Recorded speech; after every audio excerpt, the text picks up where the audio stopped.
सुरुवात करूया. भाषा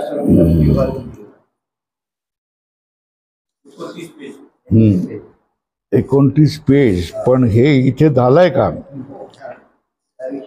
पृथ्वी आदी पंचमहाभूत समुदायापासून तो थेट अधिष्ठान ब्रह्म चैतन्य रूप अंतिम सत्यतत्वापर्यंतच्या विचारात तत्वविचार म्हणतात. तत्वविचार कशाला म्हणतात? तर पंचमहाभूतापासून ते सगळ्यांचं अधिष्ठान जो परमात्मा जो सगळ्याचं मूळ आहे त्याला काय म्हणतात? तत्वविचार म्हणतात.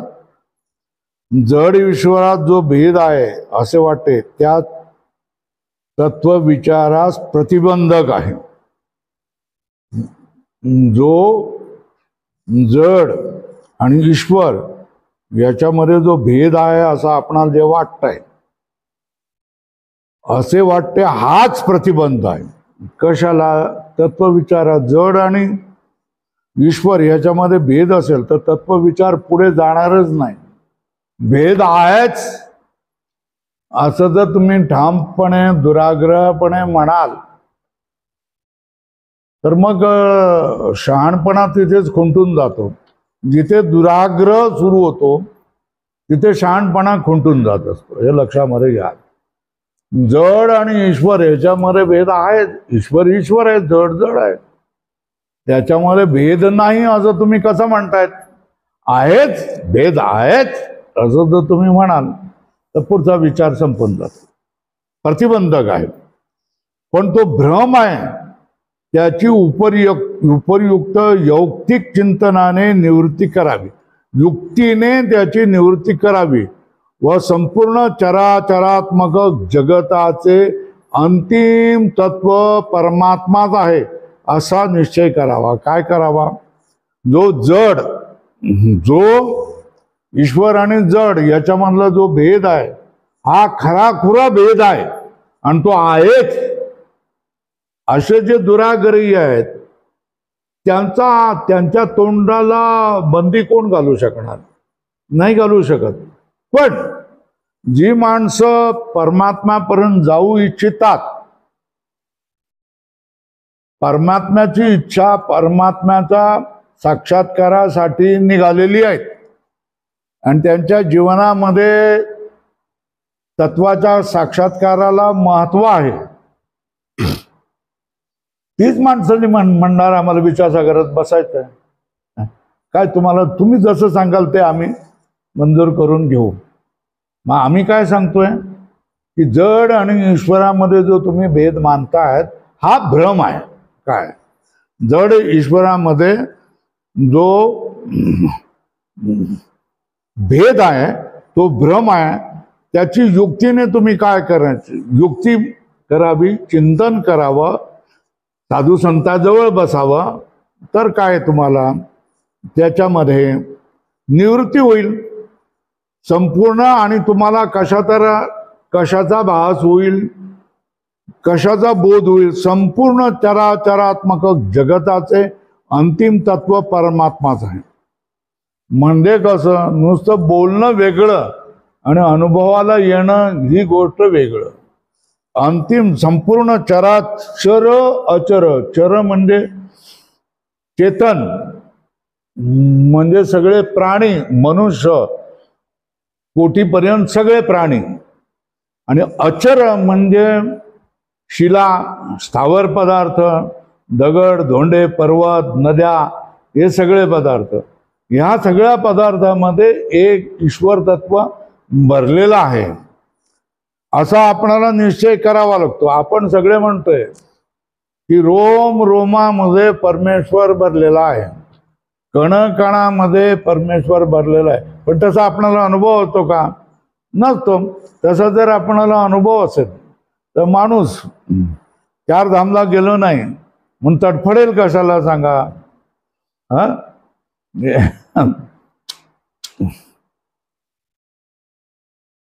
अयोध्येला गेलो नाही म्हणून तडफडेल कशाला? विश्वनाथला गेलो नाही म्हणून तडफडेल कशाला? तडफडणार नाही. पण माणसं तडफडतात. त्याच्यामुळे तोंडपुजेपणा असतो की हा तुम्ही सांगतायत म्हणून भ्रम आहे. सर्वत्र चराचर काय परमात्माच आहे हे वरवर माणसं कबूल करतात. तसा सगळ्यांचा अनुभव नसतो. तसा अनुभव कोणाचा असतो? तसा अनुभव साधू संतांचा, ज्याने तत्वविचार वाचलेला आहे, तत्वविचार शिकलेला आहे, जे साधू संतांच्या जवळ खूप दिवस राहिलेले आहेत, चिंतन मनन सगळं केलेलं आहे, ते तशा विचाराचे असू शकतात. पण सामान्य माणसं ही तोंडाने म्हणतात हा कणा कण कण कण में भगवान आहे ना, पण तसा त्यांचा अनुभव नसतो. ते थोड्या थोड्या गोष्टीने काय होत असतात, रडत असतात, चरफडत असतात, दुःखी होत असतात, कणत असतात, कुथत असतात, द्वेष करत असतात, या सगळ्या गोष्टी होत असतात बरं का. त्याच्यामुळे तत्वविचार ही वेगळं आहे. आणि हे तुम्ही जितकी आवृत्ती अभ्यास आणि साधू संतांच्या सहवासामध्ये तुम्ही राहाल तितका तुम्हाला त्याचा अनुभव होत जाईल. किंबहुना परमात्मा जगत अधिष्ठान असल्यामुळे जड जगताला परमात्मा व्यतिरिक्त स्वतंत्र सत्ता स्फूर्तीच नाही. जशा तऱ्हेने तुमच्या गाडीचा टायर आहे आणि त्या टायर 4 टायर आहे. 4 टायर मधली तुम्ही हवा त्याची जी क्लिप असते ती क्लिप काढून दिली है ना, जसे ते RTOची माणसं करतात तशा त्याने काढून दिली की त्याच्यामधली हवा निघून जाते.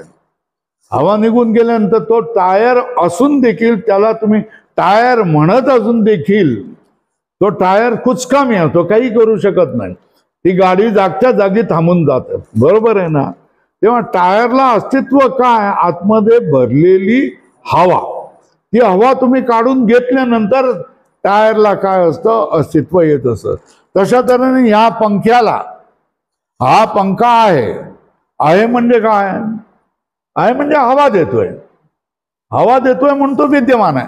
तो खाली पडला, फुटला है ना, त्याचे अवयव तुटले की तो काय कामाचा नाही.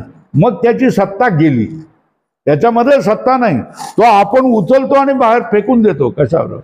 पुढे कचऱ्यावर फेकून देतो. कारण तर या पंख्याला सत्ता आहे, या पंख्याला सत्ता आहे, या रुमाला जी सत्ता आहे, कणा म्हणला जी सत्ता आहे, तुम्ही ज्याचं नाव घ्याल, काय नाव घ्याल, काही नाव घ्या. ॲल्युमिनियम, त्या ॲल्युमिनियम मध्ये काय असतात? शास्त्रज्ञ सांगतील इलेक्ट्रॉन, न्यूट्रॉन, प्रोटॉन असतात है ना. तर इलेक्ट्रॉन, न्यूट्रॉन, प्रोटॉन म्हटलं ना, ते इलेक्ट्रॉन, न्यूट्रॉन, प्रोटॉन त्याला सत्ता कोणाची आहे? अगदी बारीक कण, डोळ्याला न दिसणारा कण आहे ना, त्याच्याही खाली काय जायचं तर पुढे कोण जाणार? त्याला सत्ता कोण म्हणाल? तुम्ही वैज्ञानिक जो पदार्थ सूक्ष्म म्हणून शोधून काढाल है ना, आणि त्याला नाव द्याल की हा बोसान, देवान, आणखी काय जी नावं द्याल, की त्याला जी म्हणून सत्ता येते की हा आहे म्हणून, ती सत्ता ज्याच्यामुळे येत आहे ते अधिष्ठान चैतन्य ब्रह्मतत्व आहे ना.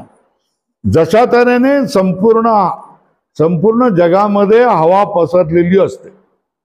हवेशिवाय एकही प्राणी जिवंत राहू शकत नाही. हवेशिवाय एकही वनस्पती जिवंत राहू शकत नाही. हवेशिवाय पाण्यामध्ये असलेले मासे जिवंत राहू शकत नाही. ही जर गोष्ट आहे तर हवेचाही हवा काय, हवेचीही हवा, हवेला जी सत्ता प्राप्त झालेली आहे, हवेच्या कणांना जी सत्ता प्राप्त झाली, ती सत्ता ज्याच्यामुळे प्राप्त झाली, ज्या अधिष्ठानामुळे प्राप्त झालेले ते परमात्मा तत्व आहे, ते ब्रह्मतत्व आहे. बरोबर आहे. ते सांगतात परमात्मा जगत अधिष्ठान असल्यामुळे जड जगताला परमात्मा व्यतिरिक्त स्वतंत्र सत्ता स्फूर्तीच नाही. लाल करा, अधोरेखा करा काय, आणि हे लक्षात ठेवा काय, परमात्मा जगताचं अधिष्ठान असल्यामुळे, जगाचं अधिष्ठान परमात्मा असल्यामुळे जड जगताला परमात्मा व्यतिरिक्त, परमात्मा सोडल्यास जड जगताला स्वतंत्र सत्ता नाही, स्वतंत्र स्फूर्ती नाही, स्वतंत्र अस्तित्व नाही, तो काय पंक्चर झालेला टायर असतो. काय असतं ती वस्तू वस्तूच नसते. वस्तूला जो वस्तू पण प्राप्त झालेला आहे ते आतमध्ये ईश्वर तत्व चैतन्य तत्व असतं. म्हणूनच झालं. त्याच्यासाठी श्रुती सांगते, वेद सांगतात, तस्य भाषा सर्वमिदं विभाती. काय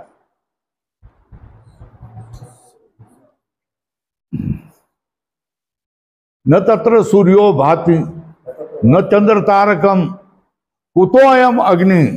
है ना, त्याला त्या परमतत्वाला हा सूर्य प्रचंड गोळ आहे, तो प्रकाशित करू शकत नाही.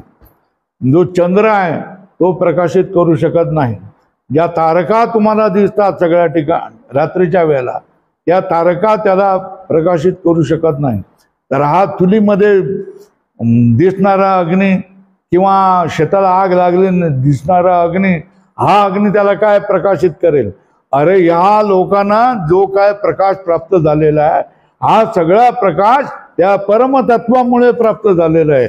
तस्य भाषा सर्वमिदं विभाती. त्याच्या प्रकाशामुळेच हे सगळे काय झालेले आहे, प्रकाशित झालेले आहेत. आणि ते मूळ तत्व प्रकाशित नसेल तर हे प्रकाशित होऊ शकत नाही. याच्यासाठी उदाहरण काय? उदाहरण काय? आता हे पंखे चालतायत की नाही? है ना, इथे लावलेले सगळे दीप चालतील की नाही? है ना. आणि सगळ्या तुमच्या आंबेजोगाईत, काल का आज आंबेजोगाईमध्ये लाईट नाही, तो तुम्हीच म्हणत होता ना. हा बरोबर आहे ना. तर आंबेजोगाईमध्ये जेवढ्या काही जे बल्ब आहेत, हे बल्ब लागलेले असतात. बरोबर आहे ना, एका वेळेला. है ना. आणि त्याच्यामधली लाईट जर एका वेळेला निघून गेली तर सर्वत्र त्या बल्बला काही अर्थ राहत नाही. सर्व शहर अंधारामध्ये जाऊन जातं. हे लक्षात. याचा अर्थ काय? त्या बल्ब जे जळत आहेत ते स्वतःहून नाही जळत आहेत. आतमध्ये जे वीज तत्व आहे, या वीज तत्वामुळे ते जळतात. आणि वीज तत्वाने आपली सत्ता काढून घेतली का त्या बल्बला सत्ता राहत नाही, काहीही सत्ता राहत नाही. हे उदाहरणासाठी दृष्टांत म्हणून आपण या गोष्टी सांगतोय. तस्य भाषा सर्वमिदं विभाती. तस्य भाषा सर्वमिदं विभाती म्हणजे तो जो चैतन्य परमात्माचा प्रकाश आहे, तो प्रकाश तुम्हावर, आम्हावर, याच्यावर, त्याच्यावर, सगळ्यावर पडलेला आहे. त्याची सत्ता तुम्हावर, आम्हावर, सगळ्यावर ही सत्ता आहे. त्याच्यामुळेच आपण प्रकाशित होत होतो. आपलं ज्ञान होत असतं. हा माणूस आहे, हा माणूस आहे, हा माणूस आहे, ही आहे, ही आहे, हा पंखा, ही आहे. हे जे सगळ्या वस्तूचा जो प्रकाश होतो, हा एकमेव त्या परमात्म तत्वामुळे प्रकाश होत असतो. हे सर्व जगत अधिष्ठान ब्रह्माच्या प्रकाशानेच प्रकाशित होते. अधोरेखा करा. अर्थात जडाच्या नामरूपात्मक उपाधीमुळे व ईश्वराच्या माया उपाधीमुळे जड व ईश्वरात भेद भासतो. अधोरेखा करा. काय? जडाची उपाधी कुठली? नाम आणि रूप. अधोरेखा करा. ईश्वराची उपाधी कुठली? माया. है ना. ईश्वर म्हटला जातो तो मायामुळे. वास्तव ते ब्रह्म आहे. है ना. मायेमध्ये प्रतिबिंब पडलं ब्रह्माचं की त्याला ईश्वर म्हटलं. तो ईश्वर हे नाम प्राप्त झालंय. ते कोणामुळे? मायेमुळे. मायेमध्ये जो ईश्वर ब्रह्मतत्वाचं प्रतिबिंब पडतं त्याच्यामुळे ईश्वर तत्व झालेलं आहे. तो ईश्वर कुणामुळे आहे? मायामुळे. बरोबर आहे ना. आणि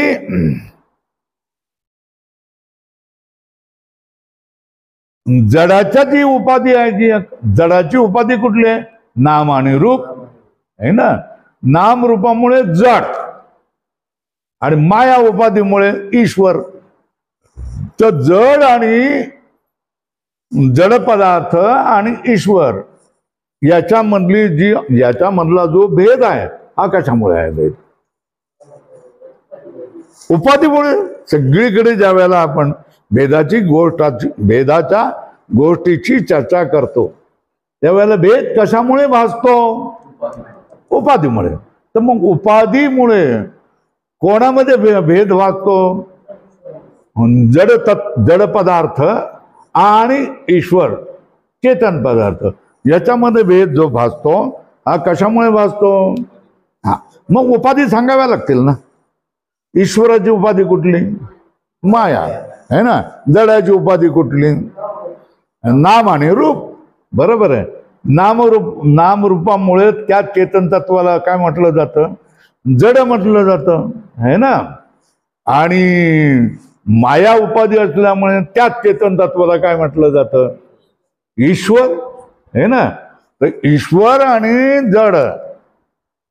जड पदार्थ यच्च यावत म्हणजे आपल्याला इंग्रजी शब्द बोललं तर मग ते सगळं कीर्तना बिरताना म्हणजे टोटल असं बोलल्यानंतर ते समजतं लोकांना. बरोबर ना. टोटल असं म्हटल्यानंतर समजतं. तर टोटल म्हणजे काय? संपूर्ण काय? जड पदार्थ हा नामरूप उपाधीमुळे चैतन्यापासून भिन्न झालेला आहे ना. आणि मायेमुळे चैतन्यापासून ईश्वर भिन्न झाल्यासारखा वाटतो. पण हे दोन्ही पदार्थ ईश्वर आणि जड हे दोन्ही पदार्थ उपाधीमुळे आपल्याला भासतात. काय भासतात है ना. आणि उपाधीमुळे जे भासतं ते खोटं असतं है ना. त्याच्यामुळे त्यांच्यामधला भेदही काय खोटाच होत आहे ना. तर आता तुम्ही अनुमान काय करणार? जड आणि ईश्वरामधला भेद खोटा आहे कारण तो औपाधिक आहे म्हणून, उपाधीने बनलेला आहे म्हणून. बरोबर आहे ना. कसा?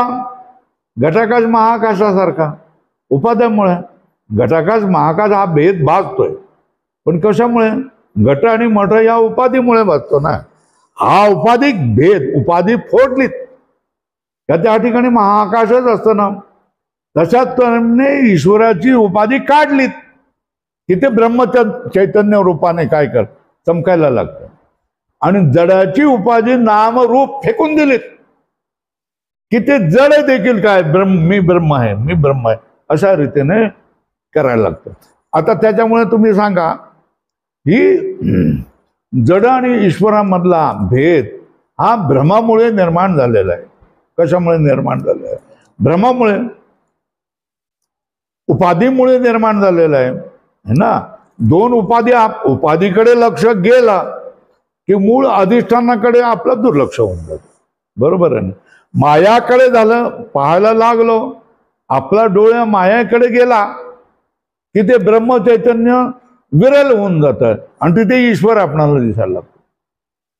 आपलं डोळा दृष्टी नामरूपाकडे गेली की ते ब्रह्मचैतन्य विरल होऊन जातं आणि तो हा पंखा आहे, हा ग्लास आहे, मोबाईल आहे, पुस्तक आहे, रुमाल आहे, पंखा आहे हे आपणाला वाचायला लागतं.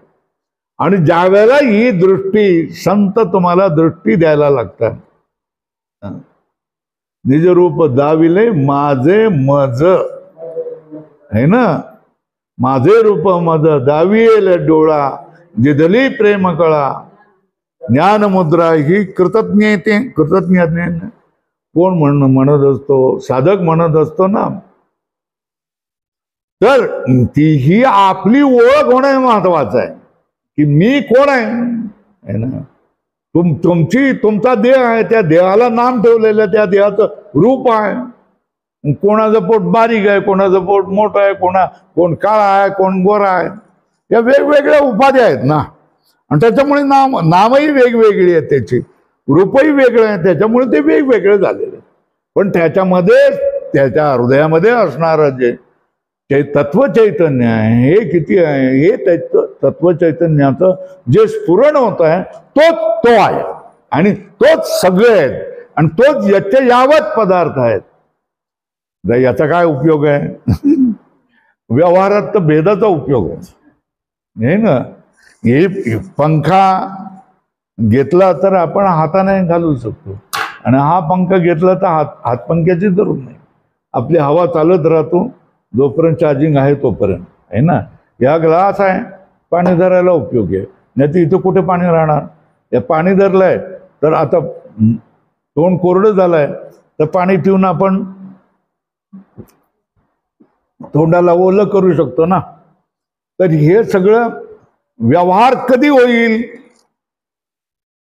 व्यवहार कधी होईल? व्यवहार भेदाने होईल. बरोबर आहे ना.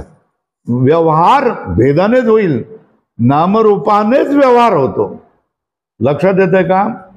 पण परमार्थामध्ये तुमच्या नामरूपाचं काही काम नाही, आहे ना. परमार्थामध्ये तुम्हाला ही चपल बाजूला काढूनच या वाहना बाजूला ठेवूनच यावं लागतं, आहे ना.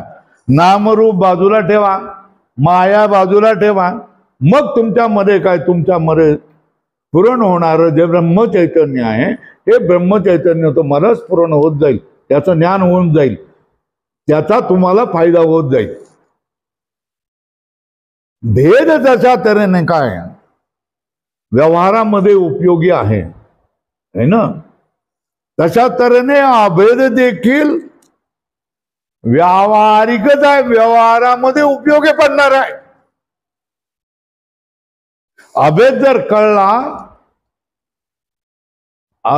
कळला तर सगळा त्रास, सगळी दुःख, सगळे चिंता, सगळा क्लेश हे काय होऊन जातंय, दूर होऊन जातं. क्लेश होणं हे मनाचा स्वभाव आहे ना. ह्या मनाला आपण आपल्या मुलांना जशा तऱ्हेने समजवतो तशा तऱ्हेने समजावणं आवश्यक आहे. समजावून त्याच्यावर चांगले संस्कार केल्यानंतर आपलं मूल चांगल्या तऱ्हेने वागायला लागतं. हा आपला अनुभव आहे ना. तशा तऱ्हेने मनावर तुम्ही चांगले संस्कार केले, पुन्हा पुन्हा त्याला सांगत राहिलं की तू चैतन्य तत्व आहे, तू ब्रह्मतत्व आहे, एकमेव अद्वितीय तत्व आहे, तर ते मन आपलं बघा, मन हे देखील व्यावहारिक पदार्थ आहे. आणि व्यवहारामध्ये ज्या काही गोष्टी आपल्या पदरामध्ये पडत असतात, है ना, ते मनामुळेच पडत असतात. कशामुळे पडत असतात? आणि या मनाला जर तुम्ही समजावून सांगितलं, पटवून दिलं, तर ते आज्ञाधारक झालं. ते तुमच्या कितीतरी क्लेशांना, कितीतरी त्रासांना ते संघर्ष करू शकतं, ठामपणे उभं राहू शकत नाही. माझ्यावर काही परिणाम मी करून घेणार नाही, हे मनाला समजून. मन जर दुर्बल असेल तर तुमच्या मनाच्या जवळ असणाऱ्या शरीराचं देखील ते घात करू शकतं. इतकी त्याची शक्ती आहे, मनाची शक्ती आहे ना. एकदम मनात आलंय, पुलावरून जातोय, खाली रेल्वेचं काय दिसतात, लाईन दिसतात गाड्याच्या, रेल्वेच्या, त्याच्या मनात एकदम उर्मी काय येते, नाही आज जगायचं नाही म्हणून. वरून पुलावर चढतो उंच, त्याच्यावरून उडी घेतो आणि तारावर उडून घेऊन जातो, आत्मघात करतो, खलास. हे कशामुळे? मनाच्या दुर्बलतेमुळे ना. कशामुळे? मनाच्या दुर्बलतेमुळे. आणि मनाला जर तुम्ही चांगल्या तऱ्हेने समजावून सांगितलेलं असेल तर त्याला दिसणारा आघात दिसतोय समोर, की मी 4 महिन्यामध्ये जाणार आहे, 6 महिन्यामध्ये जाणार आहे, तरी तो आनंदामध्ये राहतो आणि दुःखी होत नाही, तर दुसऱ्यांनाही आनंद देतो. दुसऱ्यांना दुःख देत नाही. तुम्ही काय काळजी करू नका, मी एकदम बरा आहे, मी एकदम बरा आहे, अत्यंत, बघा ना माझ्याकडे, मी सगळी कामं करतोय, हे अशा तऱ्हेने तू सांगू शकतो. चला, झालं ना. तर भेद, जड आणि ईश्वरामध्ये जो भेद असतो, हे कशामुळे? उपाधीमुळे. ईश्वराची उपाधी कोण? माया. जडाची उपाधी कोण? हे लिहून घ्या, तिथे लिहून घ्या, खून करा, MP लिहा, महत्वाचं म्हणून लिहा. तर हा भेद कल्पित आहे ना.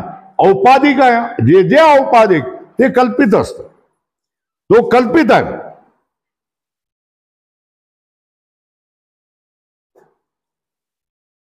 जडाचं अधिष्ठान कोण?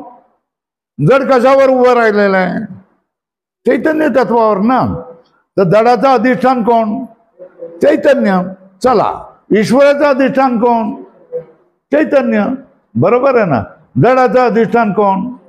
नामरूपी उपाधी चैतन्य तत्वावर उगाचच उभी राहिलेली आहे. है ना.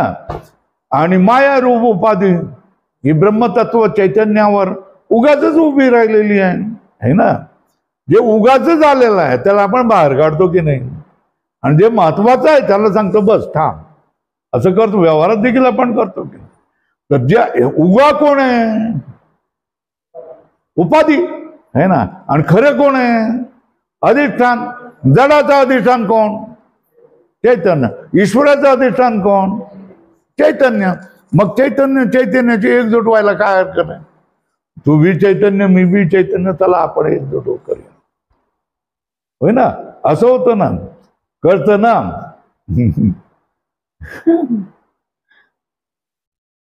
ती माझी आत्ते बहीण आहे, मग चला चहा प्यायला. तुम्ही मामे भाऊ आहेत तर होतं की नाही, होय ना. चला चहा प्यायला.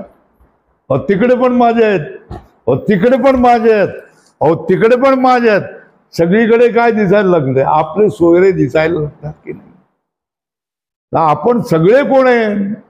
सोयरे पण जे आहेत हे कुठला तरी शरीराचा संबंध म्हणजे आई बहीण आत्या मावशी काका काकी असेल तरच सोयरा होतो.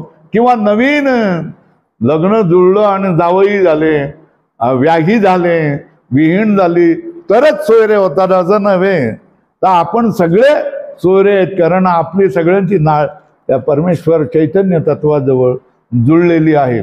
म्हणून आपण सगळे एकमेकाचे सोयरे. हे सोयरे पण आहे ना, सगळ्यामधलं सोयरे पण कधी कधी तुम्हाला अनुभवाला येईल. हे तुम्हाला अनुभव येईल की हे नामरूप सगळे आहेत म्हणून वेगवेगळे दिसतात. हे औपाधिक आहेत, आणि औपाधिक पण हे भ्रमाचं आहे, कल्पित आहे, आणि त्याच्या पाठीमागचं जे अधिष्ठान आहे ते आपण सगळे जण आहोत. म्हणून आपण एकमेकाचे सोयरे आहोत. अधिष्ठान भूत चैतन्य आणि ईश्वर अधिष्ठान भूत चैतन्य, जड अधिष्ठान भूत चैतन्य आणि ईश्वर अधिष्ठान भूत चैतन्य ही दोन्ही चैतन्ये तत्वतः एकच आहेत. चैतन्यामध्ये एकच असतं. जडामध्ये भेद असतो, जड ईश्वरामध्ये भेद असतो, हा भ्रामक असतो. पण याचा पाठीमागे जे अधिष्ठान चैतन्य असतं हे या अधिष्ठान चैतन्य हे एकमेव आणि अद्वितीय असतं. त्याच्यासारखं दुसरं कोणी नसतं, तेच असतं आणि ते एकच असतं. त्याच्याशिवाय दुसरं कोणीही असत नाही. आणि त्यालाच काय म्हणायचं भाषेमध्ये, वेदांताच्या भाषेमध्ये ब्रह्मतत्व, जे संपूर्ण जगताचं अधिष्ठान आहे, प्राणीमात्राचं अधिष्ठान आहे, जडचेतनाचं अधिष्ठान आहे. चला, जड अधिष्ठान भूत चैतन्य आणि ईश्वर अधिष्ठान भूत चैतन्य ही दोन्ही चैतन्य तत्वता एकच आहे. करा, अधोरेखा करा. आता याला प्रमाण तुकाराम महाराज सांगतात. विष्णू, लक्षात ठेवा, विष्णुमय जग, वैष्णवाचा धर्म, भेदाभेद भ्रम अमंगळ. भेद आम्ही मानत नाही, मग तिथे अभेद शब्द उरत नाही ना. भेद मानला तर अभेद ना होतो ना.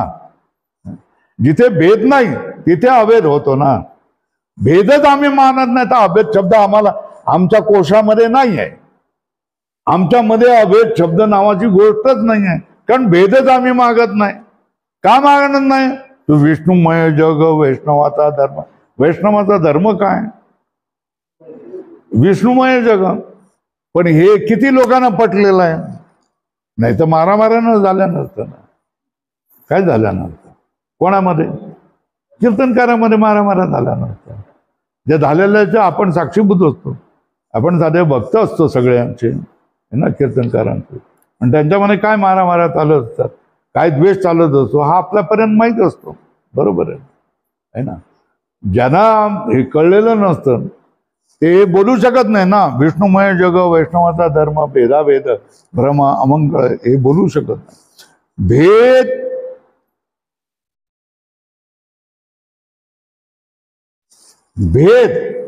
आणि भेदावर आधारित कोण असतो? अभेद असतो. भेद असेल तर अभेद मानावा लागतो. भेद व तत्सापेक्ष अभेद समजणे हा निव्वळ ओंगळवाणा भ्रम आहे. ओंगळवाणा म्हटलं ज्याची किळस येते असा. भेदा भेद भ्रम अमंगळ म्हटले ना. मंगल म्हणजे ज्याच्यामुळे आपणाला आनंदाची अनुभूती येते, है ना, ज्याच्यामुळे प्रेम वाढतं, ज्याच्यामुळे सुख वाढतं, त्याला मंगल म्हणतात ना. आणि मंगल एकच तत्व आहे, ईश्वर तत्वच मंगल आहे. ईश्वरच आहे मंगलायतन आहे ना तो. आणि मंगलाच्या विरोधी काय? अमंगल आहे ना. आता जी माणसं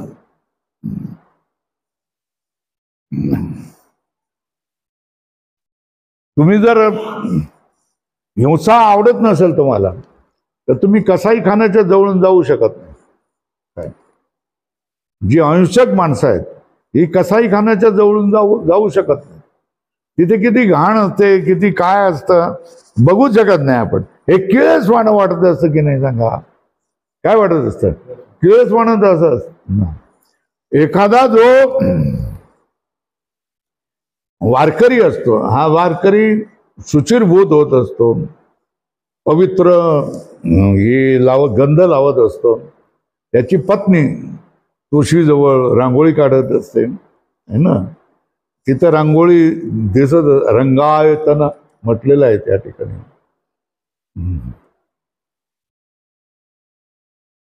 तुळशी वने रंगमाळा अवघा वैकुंठ सोहळा, तुका म्हणे बेणे काळ नये तेणे राणे. तिथे लिहिलेलं आहे बघा.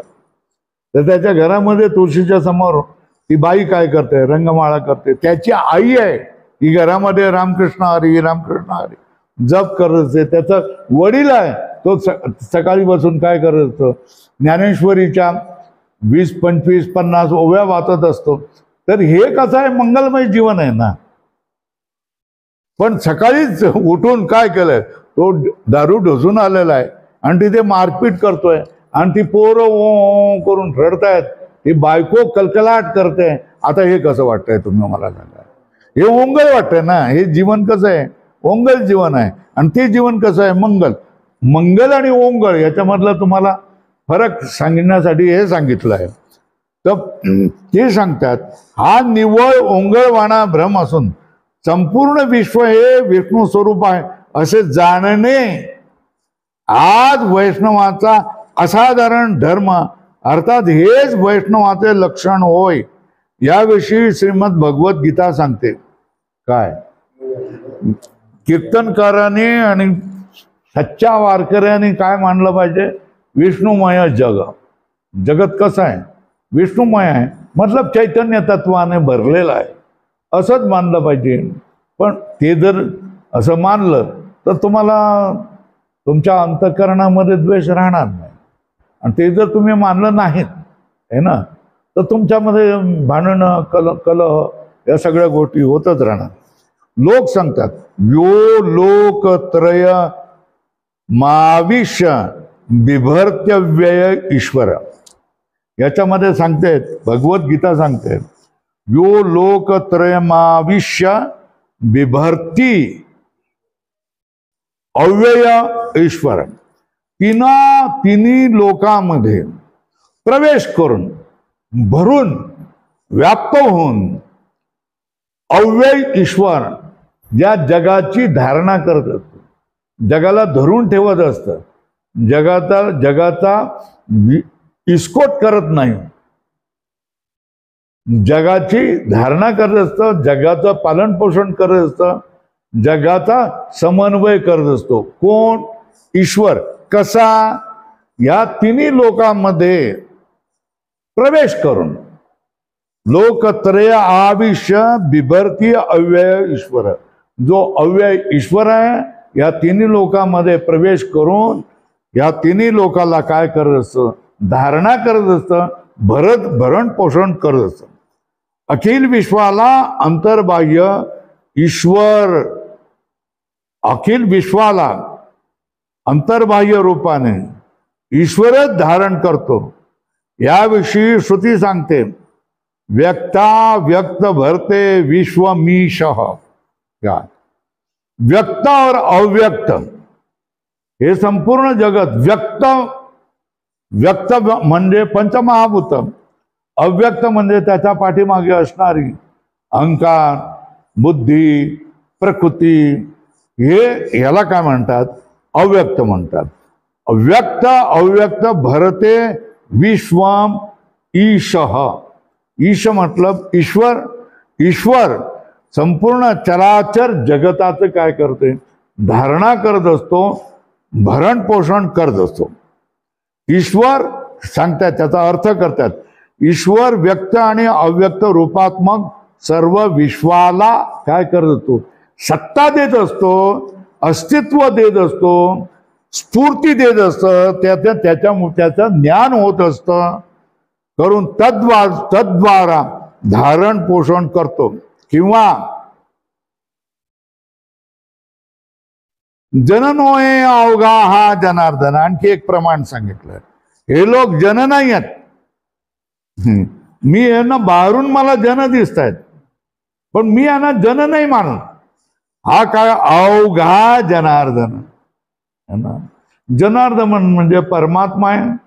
मी यांना जन मानायला तयार नाही आहे. हे काय आहे? ही अशा तऱ्हेची वृत्ती संताची, पोचलेल्या संताची वृत्ती असतात. अदल्या मधल्या संतांची नाही. त्याच्यामध्येही रागद्वेष असतातच.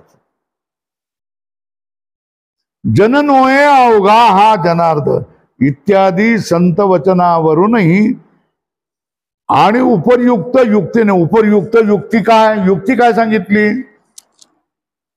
सांगा, युक्ती काय सांगितली?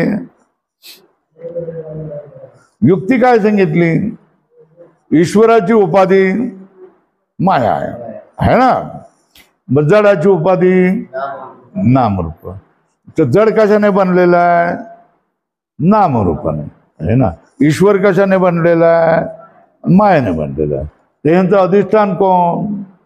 जडाचं अधिष्ठान कोण? चैतन्य आहे ना. ईश्वराचं अधिष्ठान कोण? चैतन्य. तर चैतन्यामध्ये भेद आहे का? नाही. बरोबर आहे ना.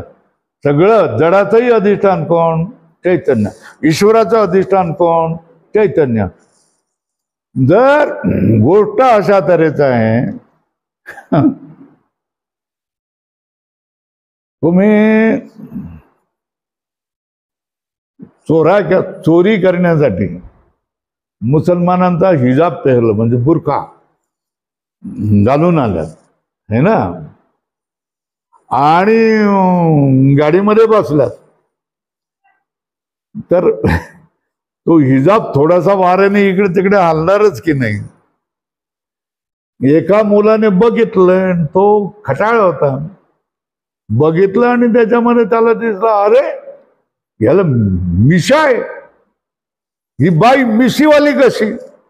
त्याने सगळीकडे काय खळबळ उजून टाकली. त्या बाईला मिशा आहेत, त्या बाईला मिशा आहेत म्हणून.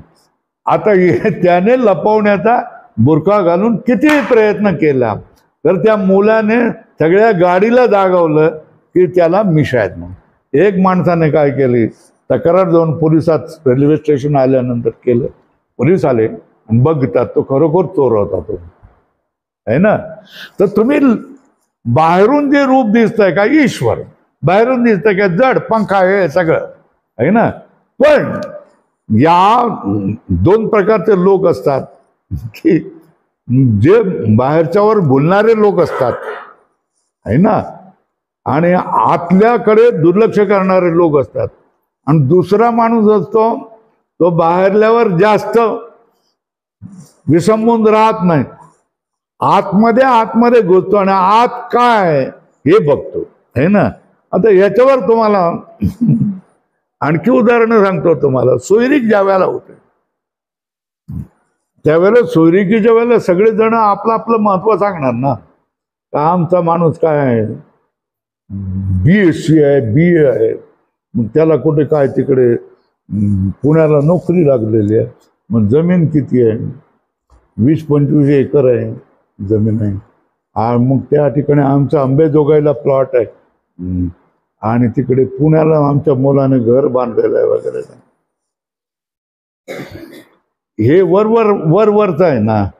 पण जो खरा माणूस आहे ना, तो काय करणार, हे वरल्यावर जाणार नाही. तो त्यांच्या नातेवाईकांकडे जाऊन, ओळखीच्या नातेवाईकांकडे जाऊन बोलणार की यांच्याशी आमची सोयरूक होणार आहे, तर ते कसं काय होणार आहे, काय करणार, कसं काय करावं की न करावं. त्या नातेवाईकांना सगळं माहीत असतं ना. तो सांगतो तो पिणार आहे ना, गटारात पडत असतो तो. ठीक आहे ना. तुमचे मुली तुम्हाला करायचं ते करा, पण मुलीचं आयुष्य खराब होणार आहे ना. हे जे दिसतंय ते खरं नाही आहे. तो चांदीचा चमचा घेऊन तोंडात घेऊन आलेला आहे, मेहनत करत नाही, काही करत नाही, नुसतं नावासारखं तिथे इंजिनियर म्हणून डिग्री पैसे देऊन घेतलेली आहे डिग्री, आणि तिकडे ती घेऊन काहीतरी कुठेतरी आहे म्हणून सांगत असतात, पण ते खरं नाही. तर मग आता कोण फसणार? बाहेरच्या गोष्टीवर जो आहे ना तो फसणार, आणि आतमध्ये घुसत जाऊन खरं काय याची परीक्षा करणार आहे तो फसणार नाही ना, है ना. तो म्हणत तो आम्हाला काय तुमच्याशी चोरी करायचीच नाही म्हणतात ना. म्हणजे बघून गेल्यानंतर परत हा ना असं काही बोलणारच नाही तो, कारण अगोदरच त्याने काय चौकशी केलेली असते, त्याला हे पटत नसतं. तर सांगायचं काय गोष्ट, समोर कोण येत आहे? जड चैतन्य. समोर कोण येतो आहे? ईश्वर. पण ज्याला याच्या पाठीमागलं सत्य पाहण्याची इच्छा आहे तो माणूस काय बघणार की याचं अधिष्ठान कोण आहे? चेतन आहे. याचं अधिष्ठान कोण आहे? ईश्वराचं. चेतन आहे. चेतन एक आहे. या दोघांचा मधला जो दिसणारा भेद आहे हा वरवरला भेद आहे, हा भ्रमामधून आलेला भेद आहे, आणि यांचं अधिष्ठान चेतन एक आहे. हे दोन्ही काय एकच आहे हा तो निश्चय करणार. आणि बाहेरची माणसं, बाहेरच्या वर जाणारे लोक आहेत, ते म्हणणार नाही जड आहे. जड म्हणे जडाला काय कळतं का? नाही. चेतन आहे. ईश्वर सर्वश्रेष्ठ आहे, मग तो सगळं जगाचं करतोय. तर जड आणि ईश्वरामध्ये कसं काय एकता तुम्ही म्हणताय? नाही, जड आणि ईश्वरामध्ये भेद आहे. दुराग्रही लोक काय करणार? जड ईश्वरामध्ये भेद आहे असं म्हणणार. पण जे वेदांती आहेत, जर सत्य त्याच्या पाठीमागे कळावं असं म्हणणारे लोक असणार, तर ते काय म्हणणार? हे भेद औपाधिक आहे, उपाधीमुळे आहे, मायेमुळे ईश्वर झालेला आहे, आणि नाम आणि रूप या उपाधीमुळे जड झालेलं आहे. उपाधी फेकून द्या, उपाधीला भंगार कचरा समजा, त्याच्या पाठीमागे तुम्हाला दिसेल लपलेलं कोण दिसेल? ब्रह्मचैतन्य दिसल्याशिवाय राहणार नाही. हे तुम्हाला कोण सांगेल? तत्ववेत्ता सांगेल, तत्वदर्शी सांगेल.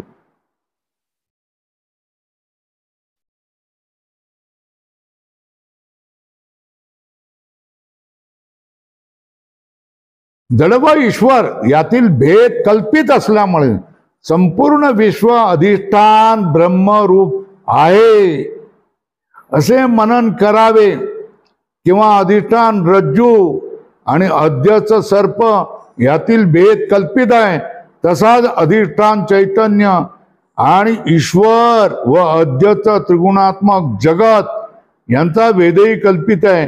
याविषयी श्री तुकाराम महाराज म्हणतात, काय म्हणतात? प्रसिद्ध आहे, रज्जू सर्पाकार भासिले जगडंबर. काय प्रसिद्ध आहे, बोलतात काही वेळेला कीर्तनकार. रज्जू सर्प भजनामध्ये म्हणतात काही लोक, रज्जू सर्पाकार भासिले जगडंबर. ही खात्री झाली. काय खात्री? काय झाली? माझी खात्री झाली. काय जगडंबर? हे सगळं जगाचं जे अवडंबर आहे, हे संपूर्ण जगत हे खरं नाही आहे. कसं आहे? रज्जूमध्ये सर्प हा जसा खरा नसतो, तशाच तऱ्हेने ईश्वर ब्रह्मरूप अधिष्ठान चैतन्यावर उभं राहिलं हे संपूर्ण जगत हे खरं नाही आहे. दोरीमध्ये भासणाऱ्या सर्पासारखा आहे, हा याचा निश्चय आहे. कोणाचा? तुकाराम महाराजांनी निश्चय केलेला आहे. काय निश्चय केलेला आहे? रज्जू सर्पाकार भासिले जगडंबर. आपण या लोकांनी काय ही जी प्रमाण आहेत मराठीतली तरी ही पाठ करून ठेवण्याचा आपण प्रयत्न करावा. म्हणजे आपलं काय होईल, इथे येऊन जो उन्हातानामध्ये येऊन जो आपण एक तासभर बसतो त्याचं काहीतरी फळ आपणाला मिळेल ना. आपणही बोलू शकू ना, आपणाला मनालाही पुन्हा पुन्हा समजावता येईल ना. मन हे वेडासारखं वागत असतं, आहे ना.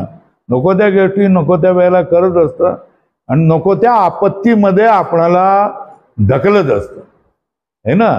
तर त्या मनाला समजावण्याचं काम आपलं आहे ना. आणि ते मनाला तुम्ही कधी समजावाल? याच्यावर जसं घोड्यावर मांड ठोकणं हा शब्द आहे, है ना.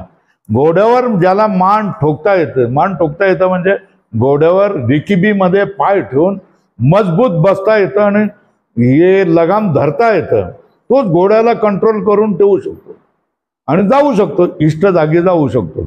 पण ज्याला मान ठेवता येत नसेल त्याला एका मिनिटात घोडा खाली पाडून फेकून देणार, है ना. थोडा वर गेला असा तर गेला की हे पडलं.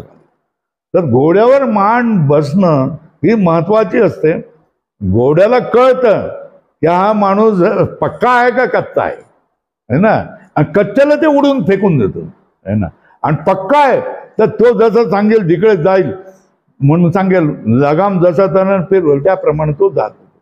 तशाच तऱ्हेने तुमच्या मनाला तुम्हाला जर तुम्ही समर्थ असाल, बुद्धी तुमची विवेकशील असाल, साधू संतांजवळ तुम्ही बसलेले असाल, तर ह्या बावरणाऱ्या आपणाला बावळट बनवणाऱ्या मनाला आपण समजावू शकतो आणि अनेक अनेक गोष्टी आपण टाळू शकतो. गोष्ट काय आहे, त्याला जी सवय लागलेली ना ते तसंच वागत राहणार, है ना. आणि आपण काय करायचं असतं, शाण्या आईसारखं त्याला समजावायचं असतं. हे असं करू नकोस. हे त्रिगुणात्मक जगत अधिष्ठानभूत परब्रह्मावर रज्जू सर्पाप्रमाणे मिथ्या भासत आहे. अधोरेखा करा. याही दृष्टांताप्रमाणे जड ईश्वराचा भेद कल्पित आहे. दृष्टांत कोण? रज्जू सर्पाकार भासयेले जगडंबर, है ना. तर याचा अर्थ काय? अधिष्ठान चैतन्य तत्वावर, है ना, ईश्वर हा अध्यास आहे आणि नामरूपात्मक जड आहे हे काय आहे, हा पण अध्यास आहे. अधिष्ठान आणि अध्यास मध्ये काय? अध्यास हा खोटा असतो आणि अधिष्ठान हेच खरं असतं. म्हणून ब्रह्मतत्व हेच खरं आणि जड आणि ईश्वरामधला भेद हा खोटा आहे. दुसरी युक्ती सांगितलं. पण प्रथम काय सांगितलं? जड आणि ईश्वरामधला भासणारा भेद हा औपाधिक आहे, है ना. औपाधिक असल्यामुळे कल्पित आहे, है ना. त्याच्यामुळे उपाधी दूर करा तर तुम्हाला काय भासेल? अधिष्ठान चैतन्याचं दर्शन होईल, है ना. म्हणून औपाधिकाला आम्ही दूर ठेवणार. वास्तविक सत्य आहे तेच आम्ही. तर ह्याच्यामधला भेद, जड आणि ईश्वराच्या भेदाविषयी चर्चा चाललेली आहे. तर जड ईश्वरामधला भेद हा कसा आहे? काल्पनिक आहे, खोटा आहे, असत आहे. हे तू काय सांगणार? औपाधिक उपाधीमुळे बनलेला असल्यामुळे. बरोबर आहे. आता दुसरी युक्ती काय सांगितली? जड आणि ईश्वरामधला भेद आहे ना, हा खोटा आहे. काय? कारण अधिष्ठान चैतन्यावर हा ईश्वराचा आणि जडाचा अध्यास असल्यामुळे. काय सांगणार? जड आणि ईश्वरामधला भेद हा खोटा आहे कारण अधिष्ठान तत्वावर जडाचाही अध्यास आहे आणि कोणाचा? ईश्वराचाही अध्यास आहे. म्हणून अधिष्ठान आणि अध्यास याच्यामधलं अधिष्ठान खरं असतं आणि अध्यास खोटा असतो. म्हणून अधिष्ठान चैतन्याला आम्ही खरा मानतो. या दोघेही काय? अधिष्ठान चैतन्य आहे आणि हे दोघेही काय? व्यावहारिक रूपाने अध्यास आहेत. अध्यासाला खोटं मानायचं, अधिष्ठानाला खरं मानायचं. तर अधिष्ठान चैतन्य कोण आहे? ब्रह्म चैतन्य हे जडाच्या मागे आहे आणि अधिष्ठान चैतन्य हे ईश्वराच्याही मागे आहे. त्याच्यामुळे ईश्वर आणि जड हे दोन्ही अध्यास रूप आहेत आणि जे अध्यास रूप असतं हे काय असतं? खोटं असतं. तर अनुमान कसं करायचं? जड आणि ईश्वरामधला भेद हा आध्यासिक आहे. कसं आहे? कसं आहे? आध्यासिक आहे, अध्यासामुळे आहे, है ना. तेव्हा तो खोटा आहे. जड ईश्वरामधला भेद खोटा आहे अध्यासामुळे झाल्यामुळे. आणि उदाहरण कसं द्यायचं? रज्जू सर्पाप्रमाणे. रज्जूमध्ये अध्यासामुळे उभारलेला जो सर्प हा जसा खोटा असतो, तशा तऱ्हेने ब्रह्मचैतन्यावर उभा राहिलेला जड हा अध्यास आहे. ब्रह्मचैतन्यावर ईश्वर हा राहिलेला जो अध्यास आहे, हा ईश्वर पण खोटा आहे. आम्ही वेदांतवाले लोक सांगत असतो की तुम्हाला बाहेरचे लोक ऐकणारे ना वाटत असेल की हे ईश्वराला खोटं ठरवतात. ही काय माणसं आहेत तरी नास्तिक माणसं आहेत म्हणून सांगते. आपण ईश्वराचं देखील अधिष्ठान शोधायला जातो. ईश्वराच्या पाठीमागे देखील कोण आहे आणि ईश्वर कसा बनलाय याचा शोध घेतो. ईश्वर कसा बनलाय हे शोध घेतल्यानंतर आपल्याला काय दिसतं? अरे मायारूप आरशामध्ये ब्रह्मचैतन्याचं पडलेलं प्रतिबिंब आहे. मग ईश्वर आहे, मग प्रतिबिंब खोट आहे. मग जे मूळ आहे ते खोट आहे. मूळ दिसत नसलं तरी ते खरं आहे आणि प्रतिबिंब दिसत असलं तरी ते प्रतिबिंब आहे म्हणून खोट आहे. बरोबर आहे. हे ठरवत असतो ना. पहिल्यांदा कसं काय हेतू दिला? औपाधिकत्वात, उपाधीमुळे बनलेलं असल्यामुळे जड ईश्वरामधला भेद खोटा आहे. दुसरं काय सांगितलं? दुसरी युक्ती काय सांगितली? जड ईश्वरामधला भेद खोटा आहे कारण तो अध्यासिक आहे, अध्यासामुळे बनलेला आहे, त्याच्यामुळे तो खोटा आहे. कसा तर रज्जूमध्ये अध्यास रूपाने भासणारा सर्प हा जसा खोटा असतो, तशाच तऱ्हेने ब्रह्मचैतन्यावर भासणारा ईश्वर हा खोटा आहे आणि ब्रह्मचैतन्यावर भासणारा जड पदार्थ हा देखील अध्यास आहे म्हणून तो खोटा आहे. म्हणून जड आणि ईश्वर दोन्ही अध्यासिक आहेत. ईश्वर अध्यासिक आहे, जड पण अध्यास आहे आणि म्हणून त्याच्यामधला भेद देखील काय? अध्यासच आहे, तो खोटा आहे. अशा तऱ्हेनं दोन युक्त्या या ठिकाणी लावल्या आपण. आणि याच्यामध्ये पहिल्यामध्ये काय सांगितलंय? विष्णुमय जग वैष्णवाचा धर्म भेदा भेद भ्रम अमंगळ हे सांगितलं. आणि दुसऱ्यामध्ये काय सांगितलं? रज्जू सर्पाकार भासियले जगडंबर, अध्यास रूपाने वाचलेला आहे. कशा तऱ्हेने? रज्जू सर्पासारखं हे जगडंबर ब्रह्मचैतन्यावर भासलेलं आहे. हे त्रिगुणात्मक जगत अधिष्ठान भूत परब्रह्मावर रज्जू सर्पाप्रमाणे मिथ्याच भासत आहे. कशा तऱ्हेने? लाल करा. हे त्रिगुणात्मक जगत अधिष्ठान भूत परब्रह्मावर रज्जू सर्पाप्रमाणे मिथ्याच भासत आहे. आणि तीच गोष्ट काय? मायेवर भासणारा ईश्वर पण तसाच. याही दृष्टांताप्रमाणे जड ईश्वराचा भेद कल्पित आहे असे यौक्तिक मनन करावे. मनन करावे म्हटलं जप करावा. हे खोट आहे, हे खोट आहे, हे खोट आहे, हे खोट आहे, हे खोट आहे, हे अध्यासामुळे खोट आहे, हे उपाधीमुळे खोट आहे, उपाधीमुळे खोट आहे, उपाधीमुळे खोट आहे. जड ईश्वर भेद उपाधीमुळे खोटा, जड ईश्वर भेद उपाधीमुळे खोटा आहे. पाठ करतं ना पोरग, ते बघा तिकडे पाठ करतंय भगवद्गीता. श्लोक पाठ करावा लागतो ना. तशा तऱ्हेने हे सुद्धा आपण विसरतो म्हणून पाठ करावा लागतो. जड ईश्वराचा भेद हा खोटा आहे कारण तो अध्यासामुळे झालेला, अध्यासामुळे झाला. कशा? रज्जूवर भासणाऱ्या सर्पाप्रमाणे. मग या सगळं आपण जे करतो ना, जितकं आपण करतो हे सगळं खोटं आहे, खोटं आहे, खोटं आहे, खोटं आहे, खोटंच आपण करतोय, खोटंच आपण करतोय. हे हळूहळू एक परिस्थिती अशी येते की हे कशाला आपण करतोय, कशाला एवढं आपण करतोय, कशाला याची आपणाला जरुरी आहे, कशाला आपण हे वाढवतोय, हे सगळं खोटं आहे, हे सगळं खोटं आहे अशी प्रतीती आपणाला हर घडी येत असते. काही लोक काय करत असतात?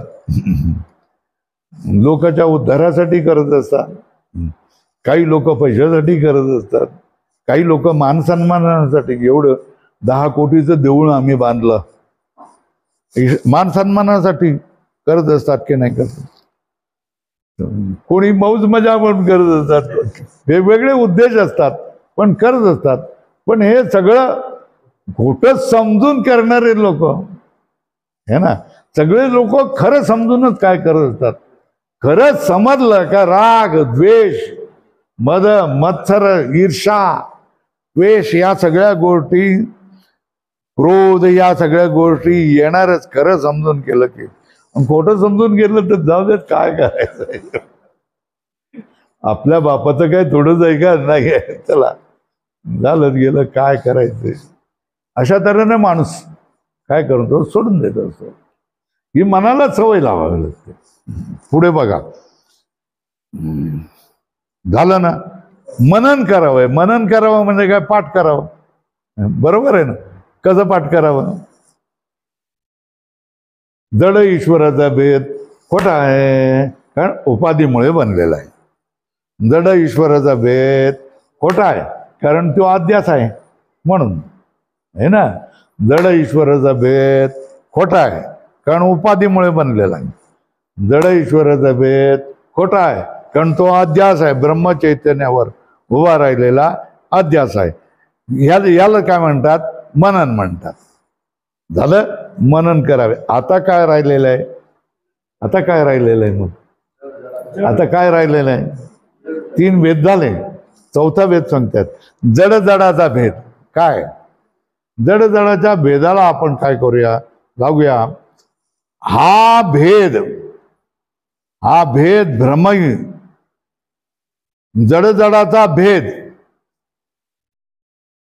हा भेद भ्रमही अनुकूल प्रतिकूल ज्ञानद्वारा दुःख हेतू आहे. कोणाचा हा भेद काय, हा भेद काय. जड जडाचा भेद हा कशाला कारण आहे, दुःखाला कारण आहे. दुःख हेतू आहे, दुःखाचा हेतू म्हणजे दुःखाला कारण आहे ना. मग कुठल्या रूपाने, हा अनुकूल प्रतिकूल रूपाने. बाई, मी जर तुला समजावण्याच्या स्वरामध्ये बोललो तर तुला अनुकूल आवडेल ना. मी तुला धमकावलं है ना, तर तुला आवडेल का, नाही. मग तोच मी तुला प्रतिकूल वाटेल की नाही, है ना. हे असं असतं प्रत्येक गोष्टीमध्ये आपणाला अनुकूल प्रतिकूल. आता हे इथून फाटलं है ना, जाऊ दे, काय कामाचं ना, द्या फेकून. काय झालं, प्रतिकूल आहे ना, म्हणून त्याच्याविषयी काय झाला, द्वेष निर्माण झाला. हे अनुकूल आहे, आवाज येत आहे, त्याला जपून ठेवा, पाडू नका. हे समजा चाटे साहेबाच्या हातून पडलं किंवा मुंडे पेंटर करून तर मला ताबडतोब, अरे तुम्ही पाडून टाकलं, एवढं तुम्हाला कळत नाही, जपून वाचायचं असतं है ना. ते हे कशामुळे, अनुकूल प्रतिकूल या गोष्टीमुळे जड जड भेद हा आपल्या दुःखाचा कारण होतो. हे समजलंय ना. काय काय काय काय निष्कर्ष काय काढलाय. निष्कर्ष म्हणजे सुरुवात केलेली आहे. काय सुरुवात केलेली आहे, जड जडाचा भेदाविषयी आपण चिंतन करतोय. कशाविषयी चिंतन करतोय, जड जडातल्या भेदाविषयी आपण चिंतन करतोय. जड जडाचा भेद हा कारण म्हणतो कशाला, दुःखाला. कुठल्या स्वरूपाला प्राप्त होऊन, हा अनुकूल आणि प्रतिकूल. ते अनुकूल आणि प्रतिकूल म्हणजे प्रत्येक जड वस्तूमध्ये सुद्धा अनुकूल प्रतिकूलची भावना असते है ना. हे बघ, याच ग्लासामधून तो मला पाणी का दिलंस. काल मला एका शेठजीने चांदीचा ग्लास दिलेला आहे, चांदीच्या ग्लास मधून तो पाणी का आणलं नाही. होतं की नाही सांगा, असं होतं की नाही. चांदीच्या ग्लास मधून आणखी है ना, हे ग्लास कशाला आणलं है ना. हे मला आज प्रतिकूल झालं ना, कारण काल काय चांदीचा ग्लास मला कोणीतरी दिलेला आहे आणि ते अनुकूल झालेलं आहे. ते अनुकूल कशासाठी झालंय, तर मी चांदीच्या ग्लासामधून पाणी पितो, हा आपला अहंकार निर्माण झाला की नाही. हे सगळे कशामुळे झाले, अनुकूल प्रतिकूल मुळे झालेलं आहे ना. आणि मातीच्या ग्लास मधून आणून दिलं तर त्याने चांगल्या भावनेने आणून दिलंय. कशा, मातीच्या ग्लासामध्ये पाणी थंड राहतं, बरोबर आहे ना. बाहेर जरी गरम असलं तरी थंड राहतं. म्हणून गुरुजीला थंड पाणी मिळावं म्हणून त्याने मातीच्या याच्यामधून आणून दिलं. तर तू मला काय दरिद्र समजतो का? आहे ना, मातीचा ग्लास आणून ठेवलं तर काय तिथे इकडे ह्याची भांडी, स्टीलची भांडी पडलेली नाही आहेत का? असं होतं की नाही होतं? हे अनुकूल प्रतिकूलता आहे. उदाहरणाने समजून सांगितलंय. मी काही त्याच्यामध्ये एकदम पक्का पूर्णत्वाला पोचलेला आहे अशातली गोष्ट नाही आहे. भूमिका करावी लागते, सगळं करावं लागतं माणसं हे करण्यासाठी. त्याच्यामुळे माझ्याकडून सुद्धा काय थोडंसं रागावणं बिगावणं होतही असतं, है ना. पण ते समजणाऱ्यांनीही समजून घेतलं पाहिजे आणि त्यानेही समजून घेतलं पाहिजे. समजणाऱ्याने काय समजून घेतलं पाहिजे की हे खोटं आहे ना. आता काय करतायत बघा, समजणारी माणसं काय करतात, साधूने एक धपाटा मारला तरी समोरचा माणूस जर गंभीर असेल तत्वज्ञानाविषयी तर साधूचा प्रसाद आहे तो, माझ्या कल्याणासाठी असं म्हणेल ना, तो नाही काय करणार नाही, तो बोलणार नाही, काही नाही, मला काही वाईट वाटत नाही. साधूने मारलं तरी तो साधूचा प्रसादच असतो असं तो बोलेल की नाही, आहे ना. पण दुसरा जो काही ओळखीचा माणूस नाही त्याला मी धपाटा मारला, मूर्खा असं तर मी करतोच, तो मारला तर तो माझ्यावर केस घालेल. काय करायचं, तुमचा माझा काय संबंध, तुम्ही का मारलं मला, तुम्ही मारायला नाही पाहिजे होतं, है ना. केस घालेल की नाही, ताटे साहेबाला भेटेल, या स्वामीजीवर केस घाला, है ना, याने मला मारलेलं आहे, काय कारण नसताना मला मारलेलं आहे, मी छोटंसं बोललो म्हणून काय झालं, है ना. ते साधू आहेत ना, त्याने मला काय मारायला पाहिजे होतं का, घालेल की नाही. अनुकूल प्रतिकूलची उदाहरणं मी तुम्हाला सांगून देतोय. तर निर्णय काय झाला आपला,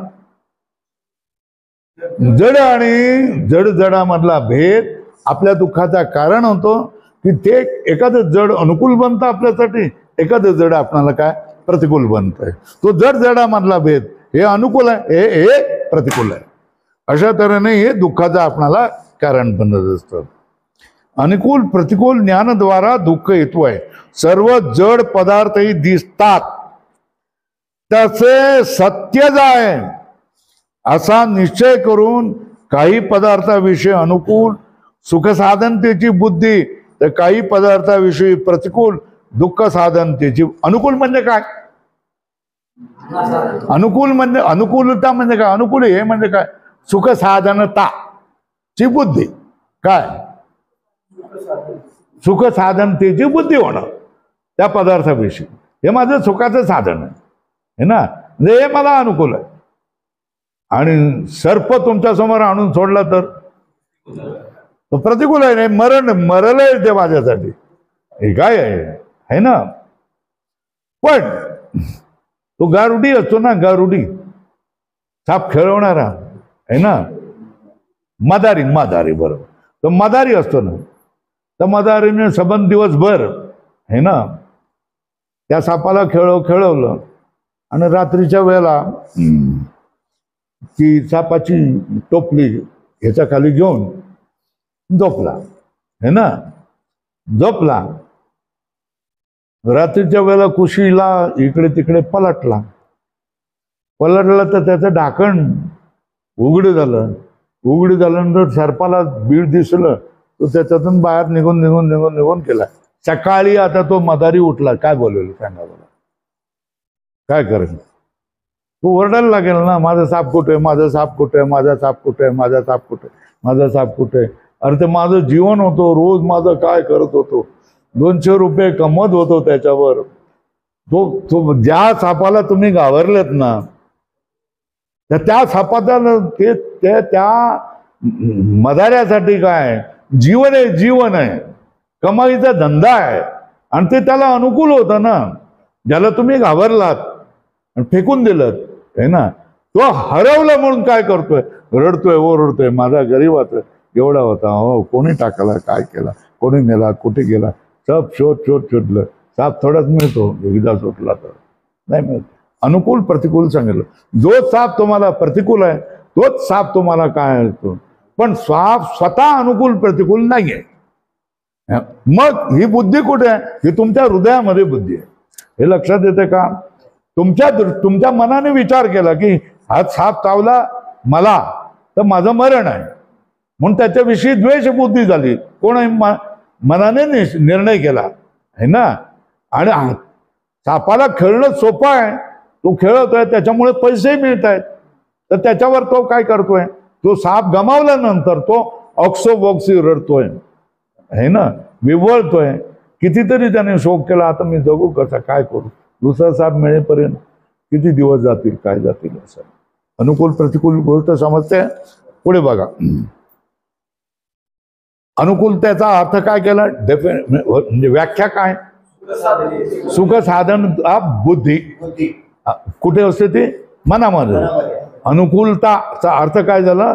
सुख साधनता बुद्धी.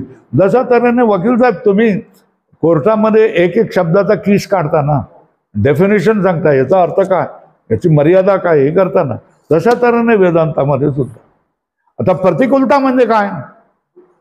त्याच्या विरुद्ध दुःख साधनता बुद्धी. काय काय प्रतिकूलता म्हणजे काय? दुःख साधन. दोन्ही बुद्धी कुठे आहे? मनामध्ये आहे ना. त्या सापामध्ये अनुकूलता आणि प्रतिकूलता असं काहीही नाही आहे. हे तुमच्या मनामध्येच तुमची बुद्धी त्याची आकार घेते की हे मला अनुकूल आहे, हे मला प्रतिकूल आहे. बरोबर आहे. सर्कशी मधली ती बाई त्या सिंहाच्या जबडा उघडते आणि त्या जबड्यामध्ये तोंड घालते की नाही, है ना. तोंड घालून नंतर मग काय करते? बाहेर येते आणि सलाम करते की नाही, है ना. ते तिचं जगण्याचं साधन आहे ना. पण सिंहाच्या जवळ आम्ही जाऊ तरी शकू का? समोर आला तर काय होईल आपलं, सांगा बघा. गाडीमध्ये आहात तुम्ही आणि समोर सिंह आला तर तुम्ही काय कराल? रिव्हर्स कराल ना, है ना. ही एवढी भीती असते ना. पण ती बाई काय करत असते? त्याच्या जबड्यात तोंडात मध्ये आपली मान घालत असते. कर, काय करायचं, त्याला भीतीच नसते. ती तिच्यासाठी तो अनुकूल आहे आणि त्या सिंहासाठी सुद्धा ती पण अनुकूल आहे. त्याला काहीतरी खाऊ मांस बिऊस खाऊ घालत असेल, त्याच्यामुळे रोजचा संबंध असेल, म्हणून ट्रेनिंग प्रशिक्षण देणारी असेल ती. म्हणून चला आता पुढे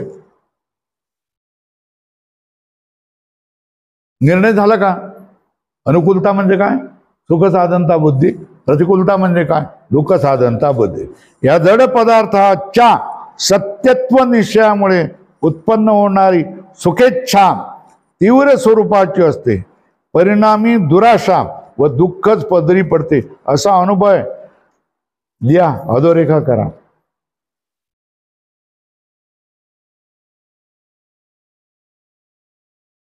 जड पदार्थ सत्यच आहे असा आपला निर्णय झालेला असतो आणि त्याच्यामुळे हा जो पदार्थ आहे हा सत्यच आहे ना. आणि हे माझं काय सुखाचं साधन आहे आणि हे सुखाचं साधन माझ्यासाठी कायम राहायला पाहिजे, है ना. अशीच इच्छा होते की नाही. आणि ती इच्छा साधीसुधी नसते, तीव्र स्वरूपाची असते. कशी असते? सुख साधनाची इच्छा कशी असते आणि दुःख साधनाची इच्छा देखील तीव्रच असते. हे माझं दुःख साधन आहे, तीव्र भयंकर क्रोध असतो त्याचा, स्वरूपाची असते. पण हे परिणामी काय होत असतं, है ना. हे बघ, पहिला आपण काय निर्णय करतो? हे हा जड पदार्थ सत्यच आहे ना, नंबर एक. दुसरी गोष्ट, हा म्हणजे सुखाचा साधन आहे असा निर्णय करतो. आणि हे जर जात असेल किंवा मला मिळत नसेल तर माझं काय होते? माझी सुखाची इच्छा दूर होऊन जाते, त्याच्यामध्ये बाधा होते. बाधा होण्यामुळे परिणामी काय होतं? दुराशा होत आहे आणि दुःखच पदरी पडतं, है ना. आता बघा, सांगतो कसं असतं ते. इंजिनियर व्हायचं, आपल्या मुलीने इंजिनियर व्हायचं म्हणून आई बापांची इच्छा झाली. औरंगाबादला त्याने हॉस्टेलमध्ये सोडलं. त्या मुलीची शक्ती काय, ताकद काय बघितलं नाही, है ना. आणि त्याला हॉस्टेलमध्ये पाठवलं. तिने पहिलं सेमिस्टर जसं तसं काढलं, दुसऱ्या सेमिस्टरमध्ये ती नापास झाली है ना. आईवडिलांची इच्छा म्हणून ती गेलेली होती. आता ह्याच्यामध्ये काय झालं बघा, आईवडिलांची तीव्र इच्छा काय की आपल्या मुलीने इंजिनियर व्हावं, आणि मुलीची काय, मुलीची काय भावना की आपण ह्याच्यामधून पुरं पडू शकत नाहीये, आणि आईवडिलांची काय करणार, ही पुरी होऊ शकत नाही. ती मुलगी काय करते, फाशी घेऊन घेते, आणि हे काय करत असतात, रडत बसतात. दुराशा झाली की नाही. काय आपली मुलगी इंजिनियर होणार, मोठा पगारदार होणार, मोठे ऑफिसर घेणार, ही इच्छा आईबापाची झाली ना, ती पूर्ण झाली नाही. मग त्यांची काय झाली, आशा निराशा झाली. आणि ही निराशा कशाला कारण झाली, दुःख कारण झालं. 10 दिवस रडत बसले, आणि ही गेली. माझ्या आईवडिलांना दुःख, एवढा पैसा खर्च केला, हे सगळं केलं, आणि मी मी काही पास देखील होऊ शकत नाही है ना. इथे सगळं यश, आपली अवकात काय, आपली योग्यता काय, आणि ह्याप्रमाणे हे मला जमणार नाहीये, तुम्ही मला इंजिनिअरिंगला पाठवू नका, असं त्या मुलीने स्पष्टपणे सांगायला पाहिजे होतं की नाही पाहिजे होतं. आई वडिलांनी आपल्या मुलीची अवकात काय हे ओळखायला पाहिजे होतं की नाही. त्यांनी ओळखली नाही, आणि इंजिनियर होणं म्हणजे काय, सुखाचा मोठा पगार आहे ना. हे दोघांचेही काय केली, सुखाची इच्छा ही काय झाली, निराशा, दुराशा, दुःखाला कारण झाली. ही अशी उदाहरणं तुम्ही रोज पेपर वाचत बसले किंवा टीव्हीवर ह्या सगळ्या गोष्टी तुम्हाला ऐकायला मिळत असतात. आणि या सगळं पाहिल्यानंतर किती वाजले का, वेळ झाला का, वेळ आहे ना, हा मग हरकत, इथे काही हालचाल दिसली म्हणून म्हटलं. तो गोष्ट असा तरच आहे, लोक अशा काही घटना घडल्या ना की आटापिटा करत असतात, दुःख व्यक्त करत असतात है ना. पण ज्याला या सगळ्या गोष्टीचं कळत आहे, हा काय कारण म्हणणार, त्याची योग्यताच ती आहे, त्याला काय करणार आहे ना.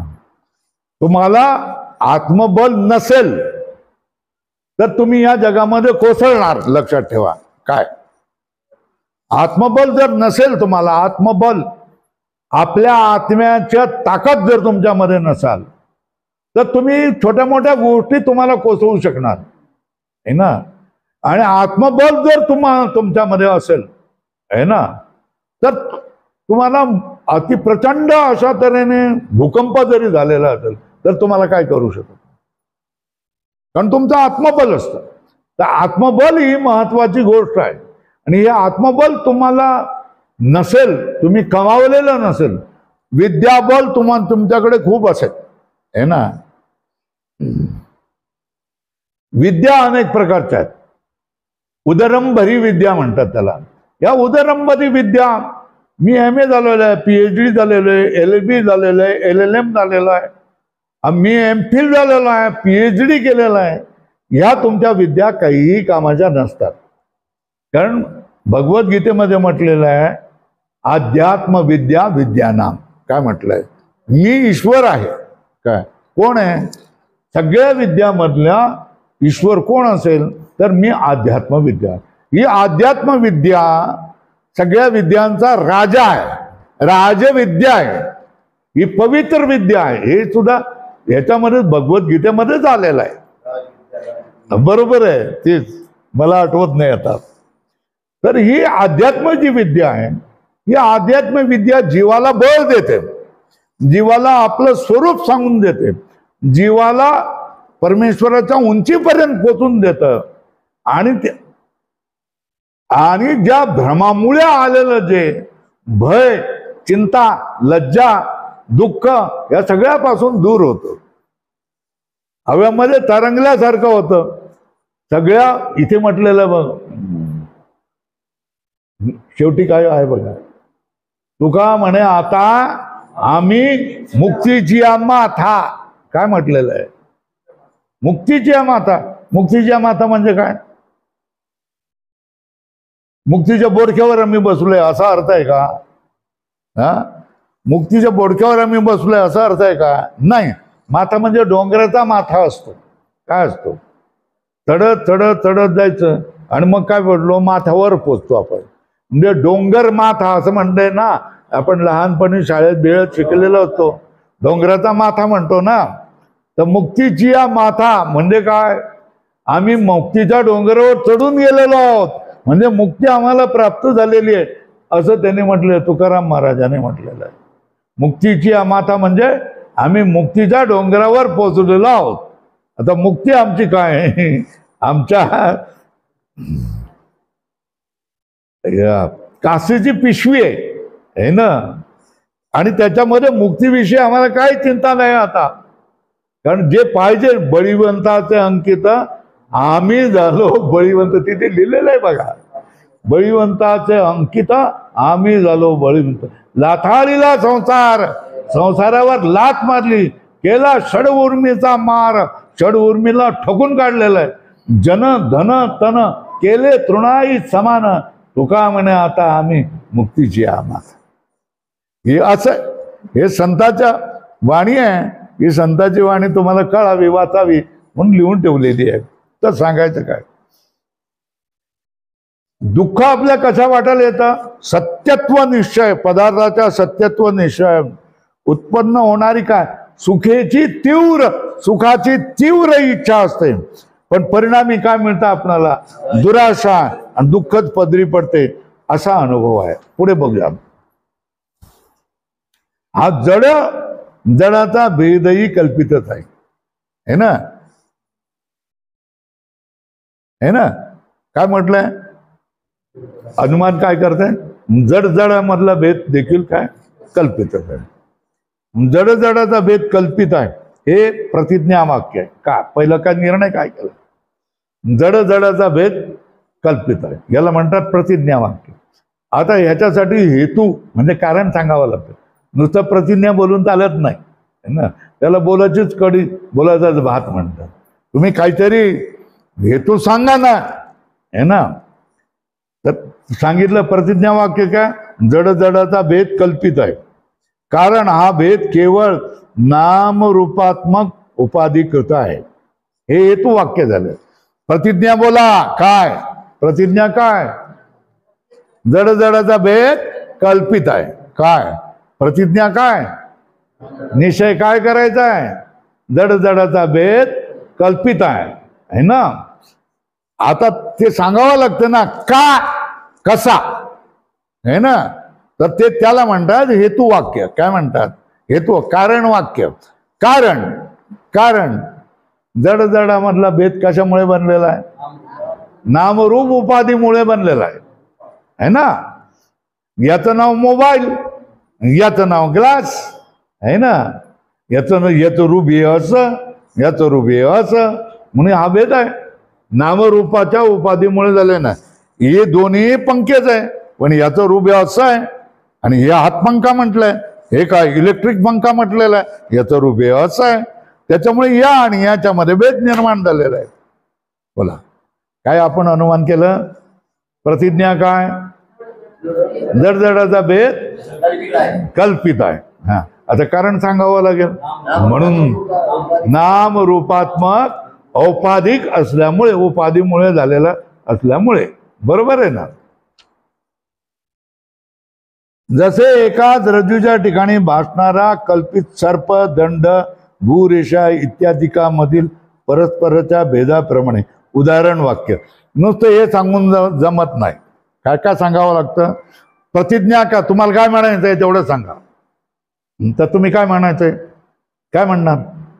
जडाचा भेद, हे तुमचं म्हणणं झालं, है ना? आता या म्हणण्यासाठी तुम्हाला काय सांगावं लागेल? कारण सांगावं लागेल, हेतू सांगावा लागेल. तर हेतू काय? नामरूप उपाधीमुळे झाल्यासारखा. बरोबर आहे ना? आता तेवढं होऊन चालत नाही. दृष्टांत सांगा बरं. दृष्टांत सांगा. तर सांगायचं काय सांगू शकता? रात्रीच्या वेळेला तुम्ही रस्त्याने जाताय, तिथे कोणीतरी या पोराने काय केलेली, चिंधी फेकून दिली. अशी काढली. पोर करतात ना, नाटकं करतात, नको ती नाटकं करत असतात. तर चिंधी फेकून दिली, है ना?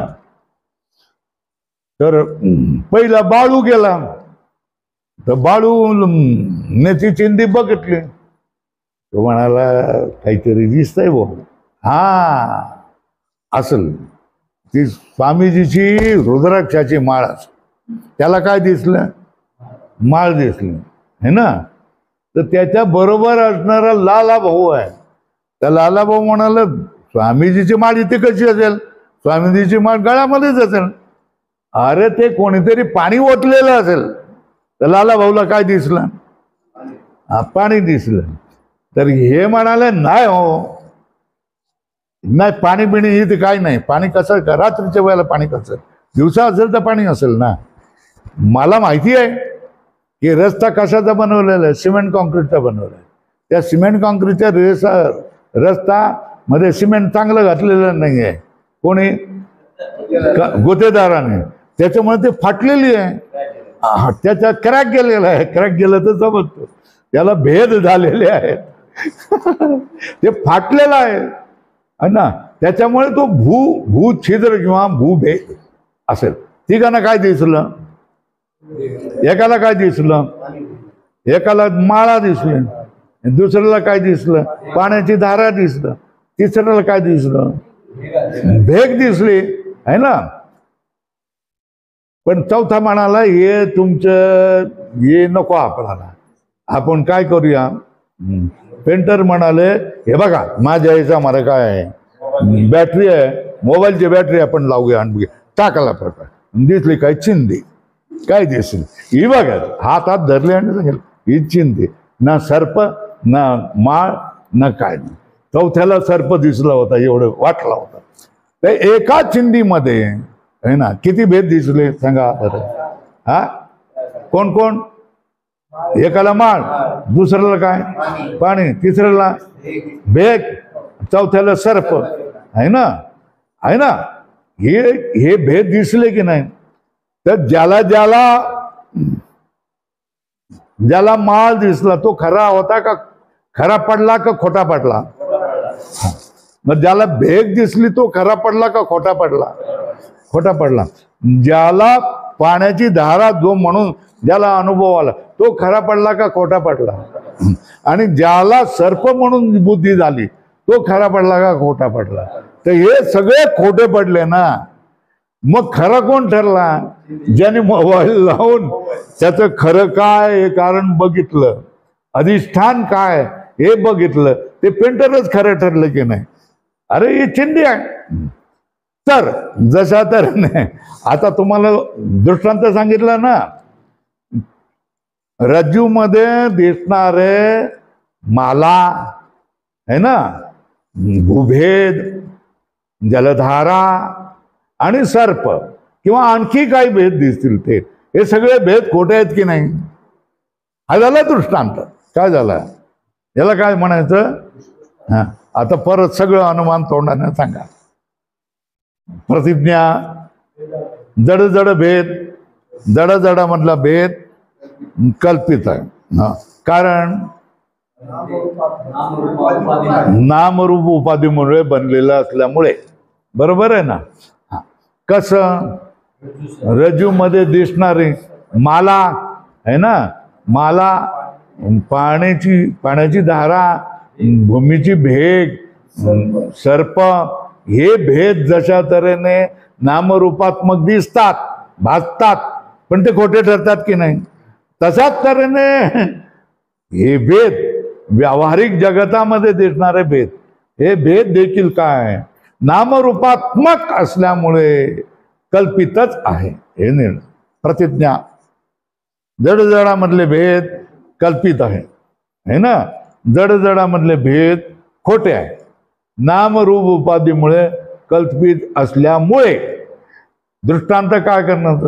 जशा तऱ्हेने रज्जूमध्ये दिसणारे माला, जलधारा, भूभेद आणि सर्प हे भेद नामरूपात्मक आहे आणि ते खोटे असतात. त्याप्रमाणे हे व्यवहारामध्ये दिसणारे भेद देखील नामरूपात्मक आहेत, म्हणून ते काय आहेत? खोटे. पुन्हा एकदा प्रतिज्ञा, जडजडामधला भेद खोटा आहे. काय? नामरूपामुळे कल्पित असल्यामुळे.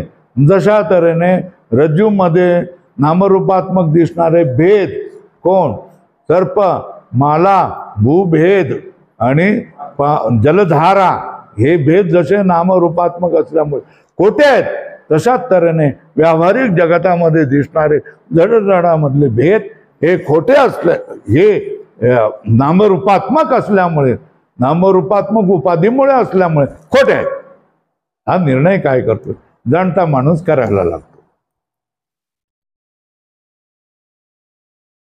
आता हे बघा, जडजडाचा भेद कल्पित आहे, प्रतिज्ञा वाक्य होय, कारण हा भेद केवळ नामरूपात्मक उपाधीकृत आहे म्हणून हे हेतू वाक्य होय.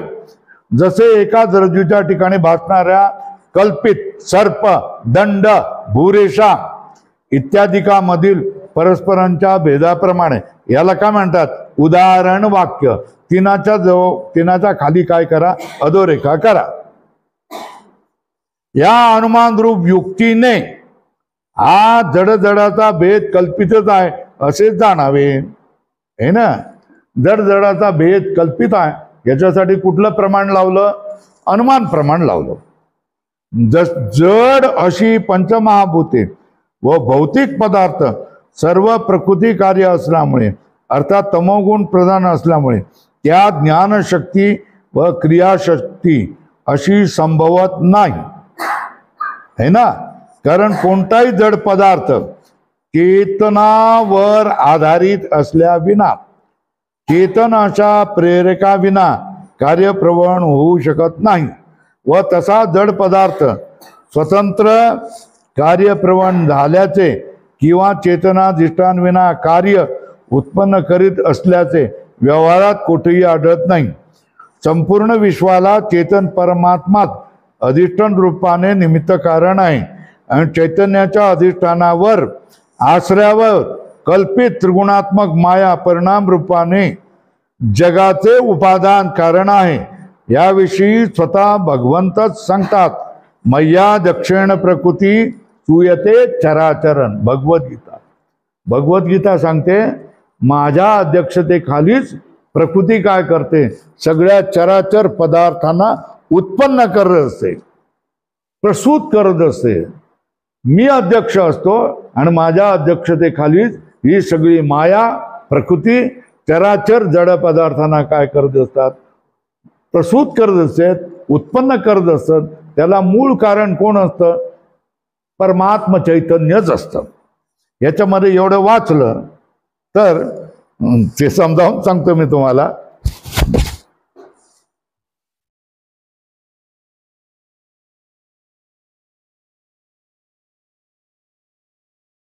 जड ही पंचमहाभूते म्हणजे पृथ्वी, आप, तेज, वायू, आकाश. कितीतरी वेळा तुम्ही ऐकलेलं आहे सत्संगामध्ये. जड हे काय आहे? पंचमहाभूते आहे. पृथ्वी, आप, तेज, वायू, आकाश. ज्याला समजत नसेल त्याने वर लिहून टाका, पृथ्वी, आप, तेज, वायू, आकाश. आणि त्याच्यापासून सगळे पदार्थ बनलेले याला म्हणतात भौतिक पदार्थ.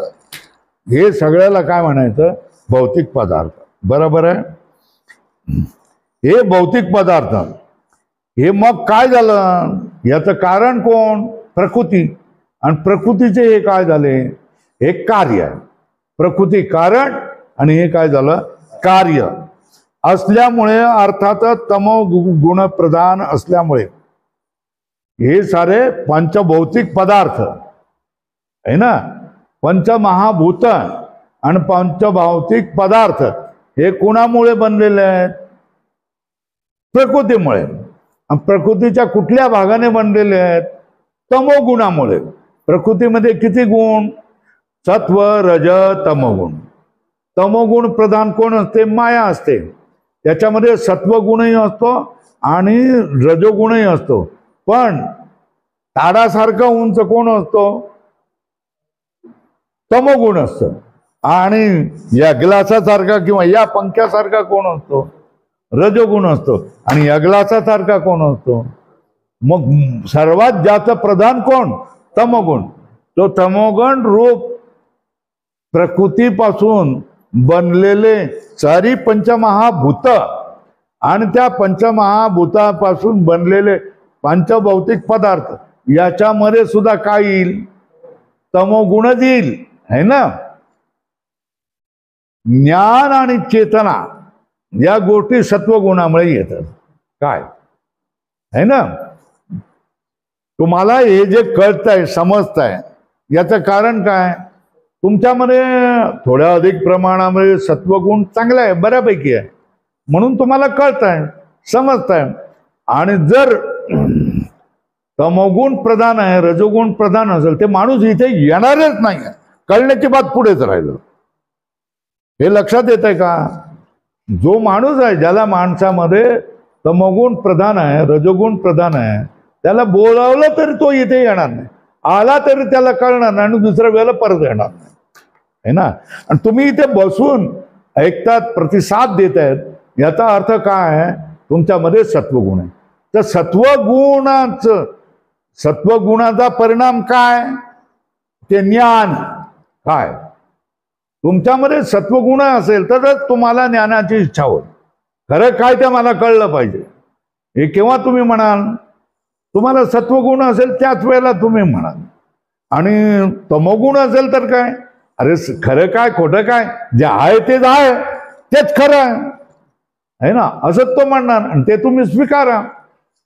सत्वगुणी म्हणणार नाही, बाहेरून दिसणार आहे, मी ह्याच्यामध्ये संतुष्ट नाही आहे, याच्या आत बुडात काय, खाली काय, आतमध्ये काय ते मला बघायची इच्छा आहे. तर त्याला ज्ञानाची इच्छा असते, हा ना. बरोबर आहे ना. जर ज्याच्यामध्ये ज्ञान आणि स्फूर्ती असतं त्याला चेतन म्हटलं जातं. काय म्हटलं जातं? ज्ञान आणि स्फूर्ती असेल तर त्यालाच काय म्हटलं जातं? चेतन असतं. आणि हे चेतन आहे का जड आहे? जड आहे. का? त्याला स्वतःची ज्ञान आणि स्फूर्ती नाही. आता 5:30 वाजले, पेंटरांनी सांगितलं की 5:30 वाजले. मग आपण सगळेजण उठणार आहेत की नाही? जाणार आहे की नाही? आपल्याला भूक लागणार की नाही? मग काहीतरी खायची इच्छा होणार की नाही? हे सगळं होणार आहे. हे का? इथे तुम्ही कायम बसण्यासाठी आलेला नाही, तुम्ही निघून जाणार. इथे कशासाठी आलेले आहेत? ज्ञान प्राप्त करण्यासाठी आलेले आहेत. तर हे ज्ञान आहे ना, की स्वामीजीजवळ बसलं तर आपल्याला काहीतरी कळेल, हे तुमचं ज्ञान आहे. तर हे तुम्हाला ज्ञान आणि स्फूर्ती, जाणं येणं, या गोष्टी कोणामध्ये घडतात? चेतनामध्ये. आणि या दोन्ही गोष्टी कोणामध्ये नसतात? जडामध्ये नसतात. एक ग्लास जर मी इथे ठेवलं तर किती दिवस राहील? हा, किती दिवस राहील ना? कितीही दिवस राहील, आहे ना. आता तुमची बातमी आलेली आहे, कोणी ऐकली आहे तर बघा बुवा. पंढरपूरच्या तळघरामध्ये एक मूर्ती सापडलेली आहे, अशी एक बातमी आहे ना, आहे ना. मग ही मूर्ती किती दिवस आणि कशी त्याच्यामध्ये ठेवली होती कोणाला काय माहिती आहे? नाही. पण ती मूर्ती जशीच्या तशी राहिली की नाही? बरं, मातीमध्ये गाडलेली मूर्ती जशीच्या तशी असते की नाही? त्याच्यावर काही परिणाम होत नाही, बरोबर आहे. पण तुम्ही जर कोणाला मातीत गाडायचा प्रयत्न कराल, तो जीवाचा विरोध करेल की नाही? सांगा. मातीत गाडायचा प्रयत्न करेल, कारण तो चेतन आहे ना, चेतन आहे. तर चेतनमध्ये काय असतं? ज्ञान आणि स्फूर्ती असते. आणि जडामध्ये काय असतं? ज्ञान आणि स्फूर्ती नसते. ज्ञान आणि स्फूर्ती नसते. आता बघा, ज्ञान आणि स्फूर्ती नसतं ते हालतं कसं? हे पंखा हालतं कसं, है ना.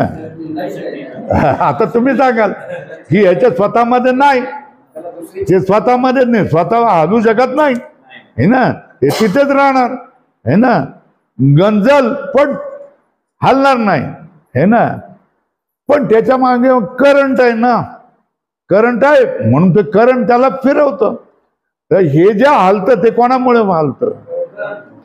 करंटमुळे हालतं ना, विद्युत प्रवाहामुळे हालतं ना. आणि तो विद्युत प्रवाह जो हालतोय आणि दुसऱ्यांना हलवतो, तो कोणामुळे हलवतोय? तो आणखी कोणतरी त्याचा बाप आहे ना, चैतन्य, है ना. हे लक्षात आलं ना. तर सगळी परंपरा कुठे जाते? जडांना सुद्धा हलवणार कोण आहे? चेतन आहे, है ना. पृथ्वी आकाशामध्ये अंतरिक्षामध्ये उभी आहे, बरोबर आहे ना. तर तिला सांभाळ करणारा कोण आहे? ईश्वर आहे ना. तिला गरागरा फिरवणारा कोण आहे? ईश्वर आहे. त्याच्या भोवती चंद्राला फिरवणारा कोण आहे? आणि हे लटांबर सूर्याच्या भोवती फिरवणारा कोण आहे? हे सगळं आपण 4वी 5वी 6वी 7वी 8वी 9वी 10वी शिकतो ना. तो कोण आहे? ते शेवटी आपल्याला म्हणावं लागतं की हे स्वतः पदार्थ फिरू शकत नाहीत, कारण हे जड आहेत. ते यांना फिरवणारा कोणीतरी आहे ना. आता ते कचऱ्याच्या पेट्या आहेत की नाही, त्या पेट्या तुम्ही किती दिवस तिथे ठेवा, जशा पडून राहतील त्याच्यावर हवेचा याचा परिणाम होऊन फुटून मोडून जातील, पण ते जाऊ शकत नाही. पण जर चेतन माणूस तिथे असेल तर तो ढकलून त्याला कुठेही नेऊ शकतो. हे बरोबर आहे ना. तर जड पदार्थ जो आहे हा शेवटी जडच असतो. त्याच्यामध्ये जर चेतन स्फूर्ती नसते, समजा त्याच्यामध्ये चेतन स्फूर्ती आढळली तर ती कोणामुळे? चेतनामुळेच असते. हेच सांगतायत बघा. जड पदार्थ चेतनाधिष्ठान विना, चेतन अशा प्रेरका विना कार्यप्रवण होऊ शकत नाही. है ना. हा पंखा आहे, हा करंट विद्युत करंटमुळे फिरतो, विद्युत करंटमुळे प्रेरित झाल्यामुळे फिरतो. आणि विद्युत करंट नसेल तर तो फिरू शकणार नाही. हा आपला निर्णय आहे ना. तशा तऱ्हेने हे सगळं जग फिरताय, भ्रमित होत आहे, हे कोणामुळे? मग हा हे संपूर्ण जग चेतनामुळे, चेतनावर आधारित होऊन, चेतनावर आश्रित होऊन हे संपूर्ण जगत काय करत असतं? फिरत असतं.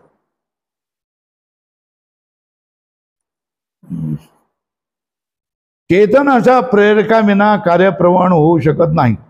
व तसा जड पदार्थ स्वतंत्र कार्यप्रवण झाल्याचे किंवा चेतन अधिष्ठान विना कार्य उत्पन्न करीत असल्याचे व्यवहारात कोठेही आढळत नाही.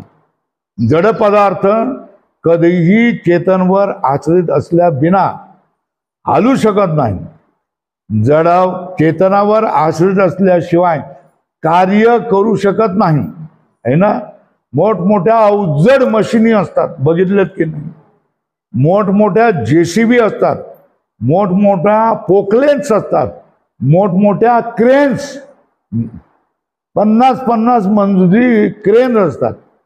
त्या क्रेन तशाच्या तशा पडून सडून गंजून जातील ना, पण हलणार नाही.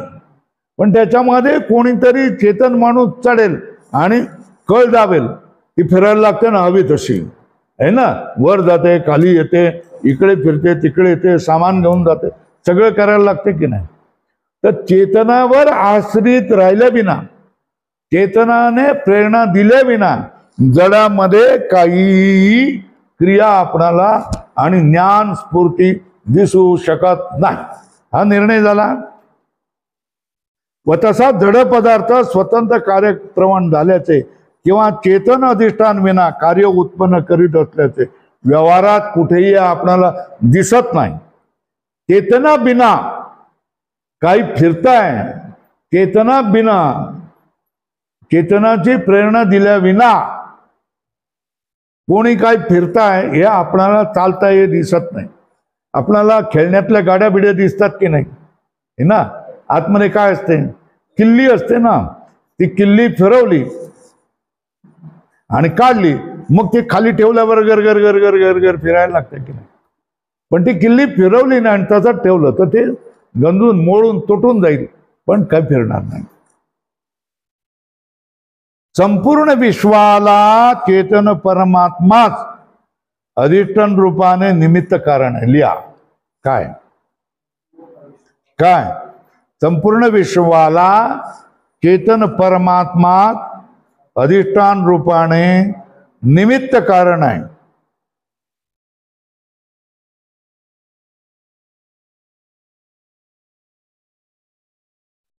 है ना. आणि चैतन्याच्या अधिष्ठानावर काय, आणि चैतन्याच्या अधिष्ठानावर किंवा आश्रयावर कल्पित त्रिगुणात्मक माया परिणाम रूपाने जगाचे उपादान कारण आहे असे याविषयी स्वतः भगवंत सांगतात. आता मी हे समजावून सांगतो तुम्हाला.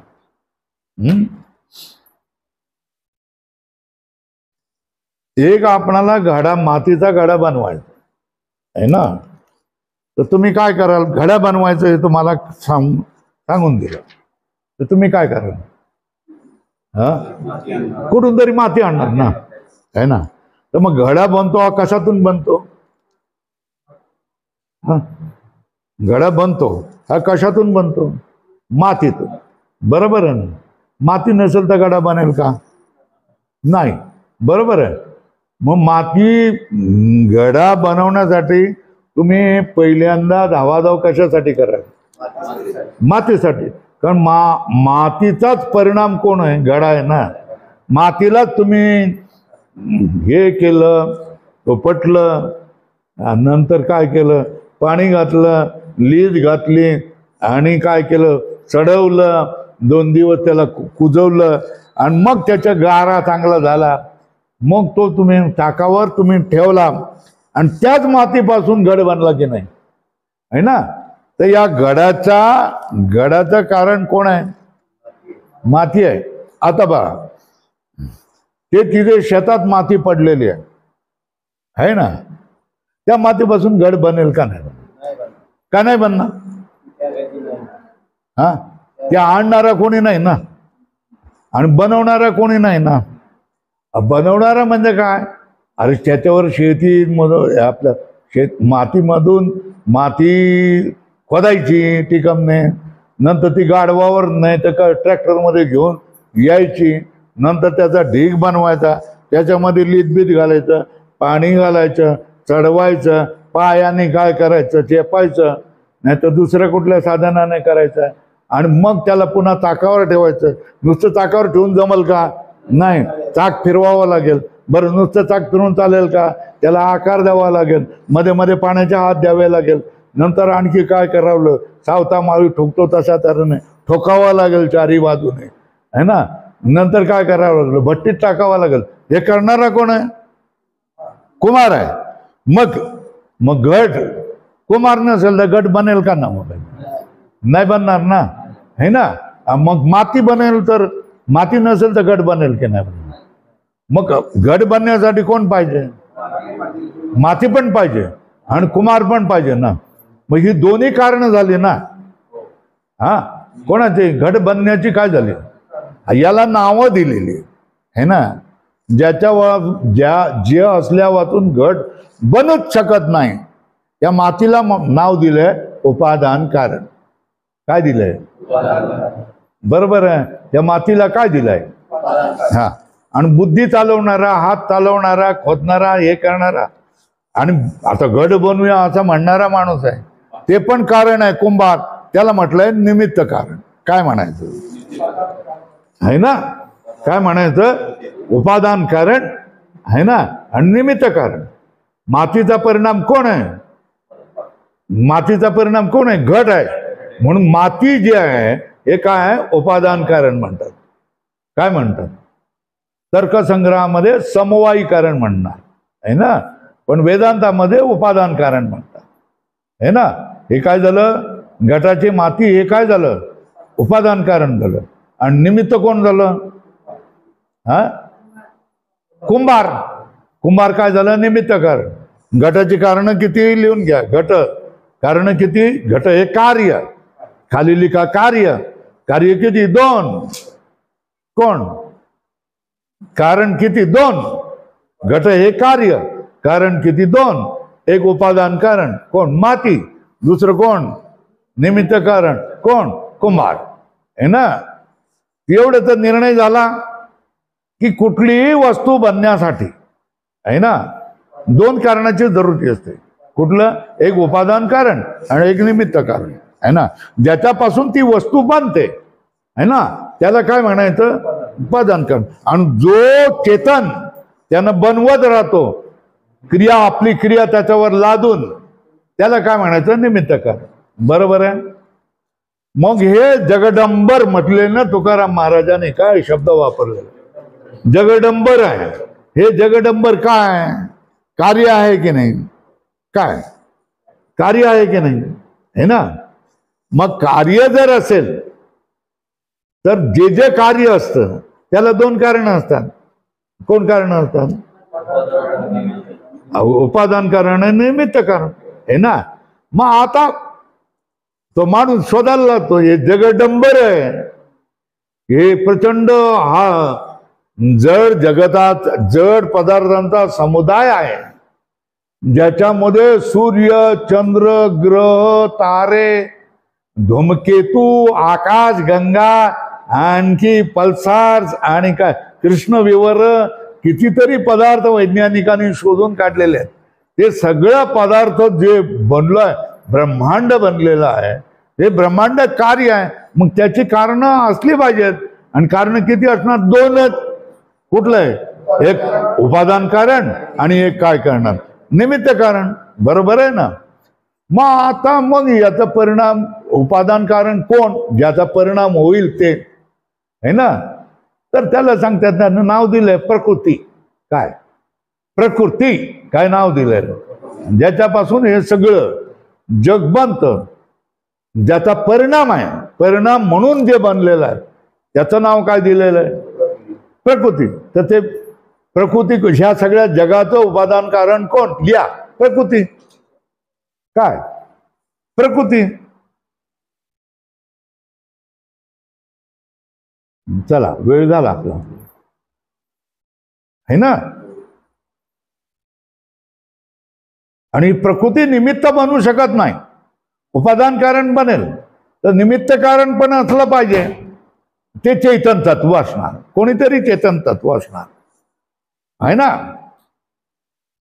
उत्तम बुद्धीचा सर्वज्ञ कल्प असणारा काय करणार? हे बनवणार. बरोबर आहे?